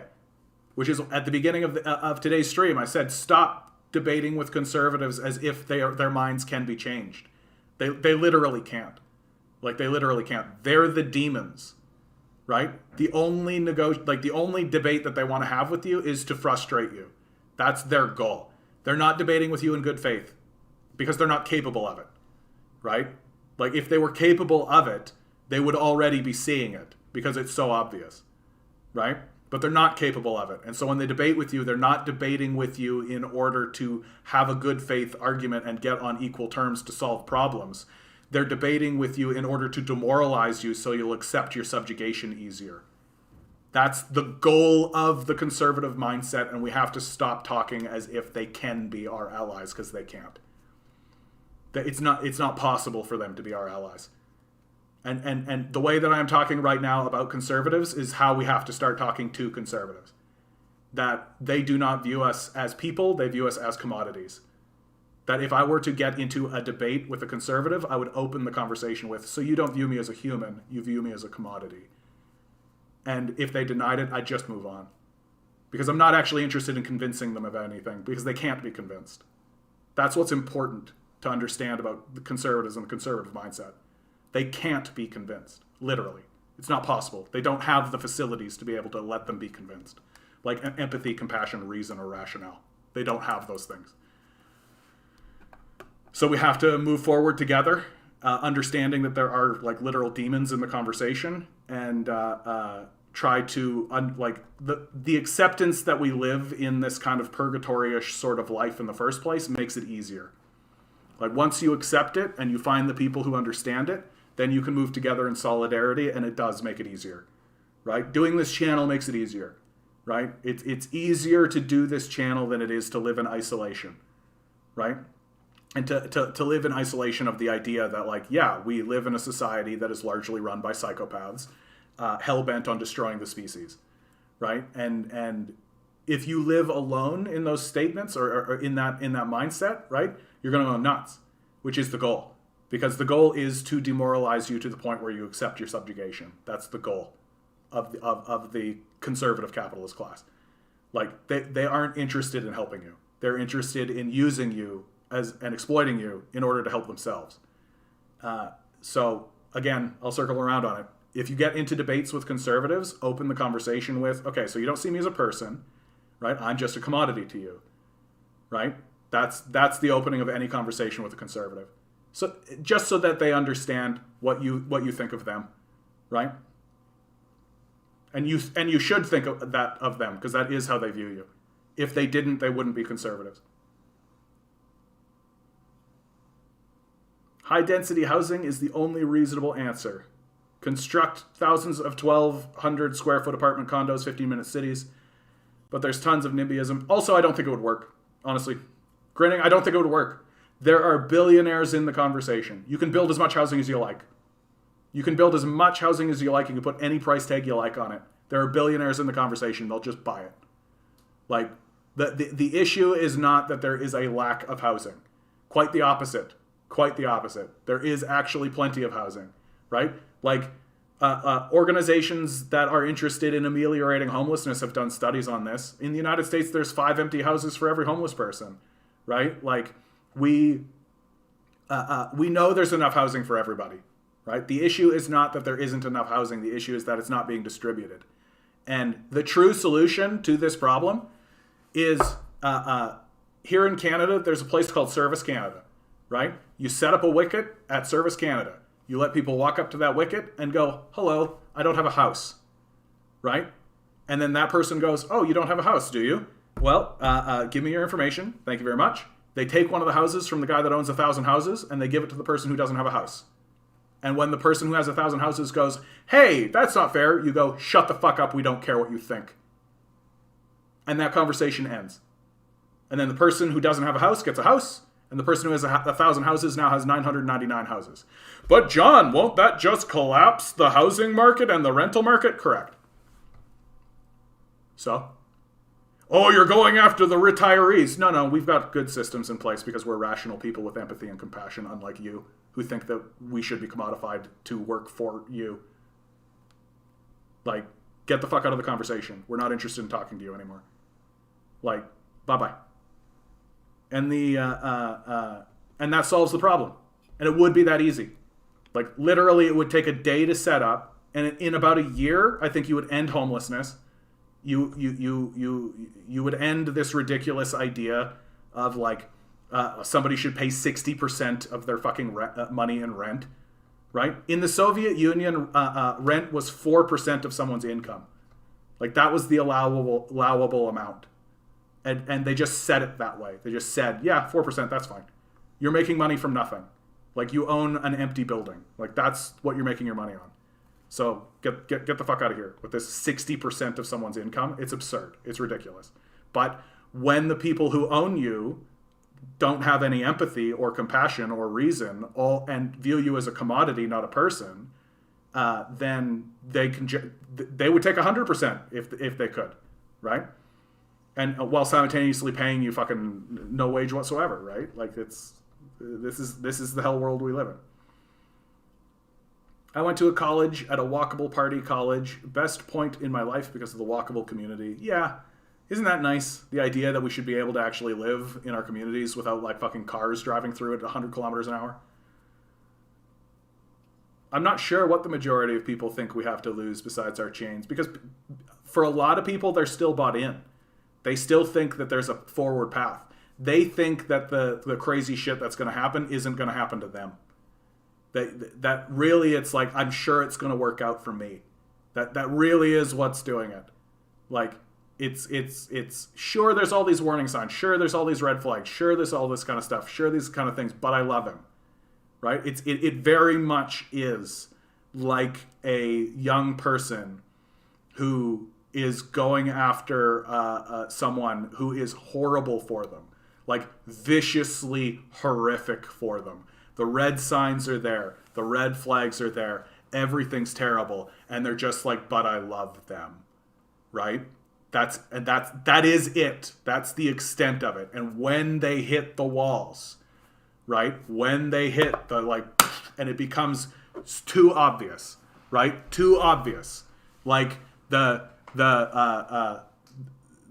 man gets with a woman who's loaded with these red flags. All the friends are saying she's terrible for him, all this kind of stuff. Then he comes home and she's sleeping with 2 men and has literally taken all of his stuff and thrown it out on the street and burnt it, right? When that moment comes and it's too much and he's like, okay, I'm gone, I'm out, right?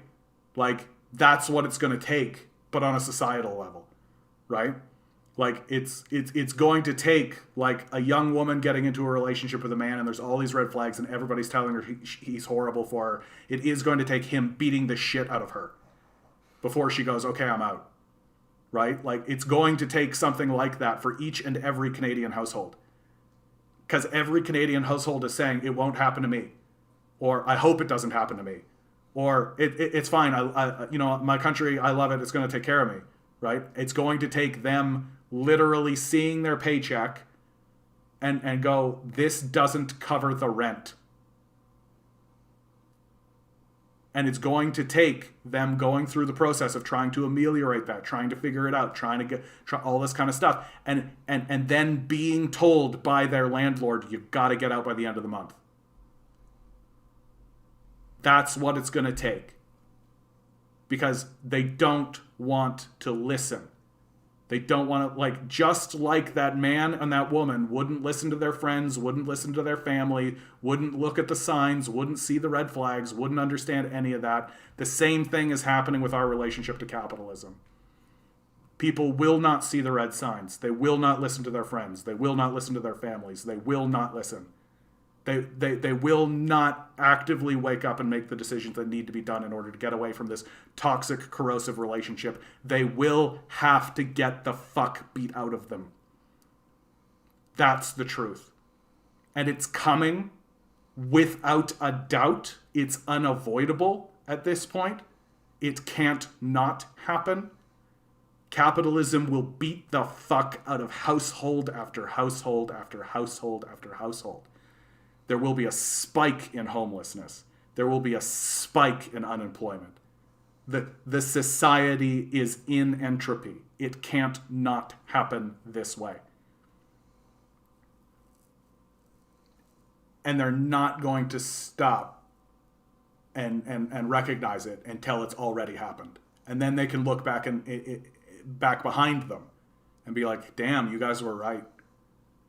Right? And we got to be sure to not stand there and act like arrogant, snide assholes and be like, told you so. Right? We got to move forward with those people. We got to move forward with those people. And they're coming. They're coming in huge numbers. And there's a far right element in this country that will more than happily blame the immigrants and have them move in forward that way. Like that is the battle that is coming. The battle in the marketplace of ideas, right? And the people who are going to come into that are going to be fucking pissed. They're going to be fucking pissed.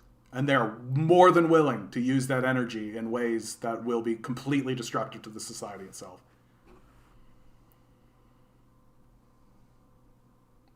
There's so many abandoned malls in my area, millions of square feet. Yeah, I mean, golf courses. Boomers were well indoctrinated. I mean, I'm pretty sympathetic to the boomers, honestly, because not only did they benefit, like the system was designed to actually benefit them at the time because of the communists and the socialists, right? That worked really hard to erect systems. And they didn't understand that. Like, they didn't really understand what was making them so prosperous, or that the systems were designed in order to do that. That it was a project of prosperity. But also, they were the first ones to be indoctrinated with television and film. Right? I'm very sympathetic to the boomers for that. That they got like fucking indoctrinated by film and television, and there was no one in the discourse that was like, well, let's analyze what film and television is doing. Let's analyze what's going on in terms of the propaganda that we're being bombarded with. Right? There was no one in the discourse because film and television was so new. Right? And so you end up with just a group of people who were victimized by it. Right? And that's the way I think about it, that the boomers were victimized. They were just so, and like, to turn around and look at them, like, once you understand that the boomers were victimized and that they are suffering from a kind of Stockholm syndrome, which is well earned because they did benefit from the system. The system at the time was working for them, right? It was. That's undeniable in my view. Like, and not all of them, obviously, not all of them, but a lot of them, right? And the dismantling of that system, they're just unaware of it. And why are they unaware of it? Because they're fucking attached to this propaganda system that has completely melted their brains, right? Like, it's hard to be angry at them. Like, I was young once and I was angry at the boomers, but now I've pushed through it and I really do look at them as like, oh shit, you are victims. Like, you are literally going to watch your children get fucked. Like, you're literally going to watch this society just your children into the earth. Like, yeah, that seems like a punishment enough, frankly. Like, yikes. I love when you talk to a boomer about what they're trying to elicit, any bit of empathy for something like poverty increasing for the last 6 years. They just attack you. Yeah. They're heavily, like, they are suffering from a form of mental illness, if you ask me. Right? Like, and I really believe it. Like, to the inability, like, the worst thing a narcissist wants you to do is point out that they are a narcissist. The worst thing a person without empathy or compassion wants you to do is point out that they don't have empathy or compassion, right? That's the absolute worst thing that you can do from their perspective, because you're demystifying the game, right? That they thrive in the mystification. And if you come around and they've got like a mist thing going on, you come around and just blow the mist away, and you show them for what they are, right? They hate that the most. That's why they attack you. It's a deflection, right? And they try to get you on the defensive, right? To defend yourself from their attack. But it's just a form of gaslighting, right? Like it's a gaslighting strategy, right? Like, don't actually talk about the thing that's the problem, which is that they don't have empathy and compassion, right? Talk about, well, you're lazy, and then put you on the attack, make you defend the fact that you're not lazy. When in reality, like, if I hear that, I just kind of go like, yep, there it is, right? Oh, you're lacking in empathy and compassion. Well, you're lazy. See? There it is. There's the lack of empathy and compassion right there.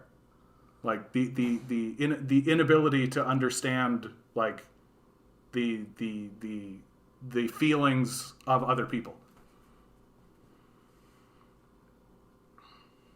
I laughed at my brother-in-law, and my sister called me a twat for not agreeing with him that the solution is to just have a monarchy. Yeah. The U.S. will balkanize before socialism. I think that's right, actually. I just think there's coming to a head that, like, yeah, 1,200, bud. That's the average where I'm at. Yep. Not including parking utilities, of course. Yeah, exactly. My place does have utilities because of the way that it's built. It can't not include utilities. But I do pay for hydro. But, like, heat, I don't pay for because it's all radiator. But yeah, $1,200, dude. And I'm not ashamed of saying this. I'm not ashamed of revealing how much I'm paying. Because, like, everybody should be talking to one another about how much they're paying. Because what we're paying is outrageous. And, like, part of the thing that's going on, like, a lot of boomers don't understand, right? Like, my ex was talking to her father and talking about rent with him fairly recently. And he's a good man. Like, he's a good man. He's managed to avoid a lot of this empathy, compassion stuff. Like, he's leaning on the left side of things himself. And she was just saying to him, like, yeah, this is what the rent is. And he was like, excuse me? Like, what? And what's your wage? Excuse me? Like, they just don't know. Like, they literally don't know. And that's on purpose. I did about $300 worth of plumbing in my rental to prevent the landlady from getting ideas about bumping me further. Nice. There are two different strains of anarchism, individualist and socialist. I'm a left libertarian, social anarchist. The largest political party in the USA are the people who say they're above it all and are not political. I know, right? And you say that recognizing libertarian is a word created by giving meaning to the Koch brothers, right? Like, I'm very well read and and have no clue what you just identified as.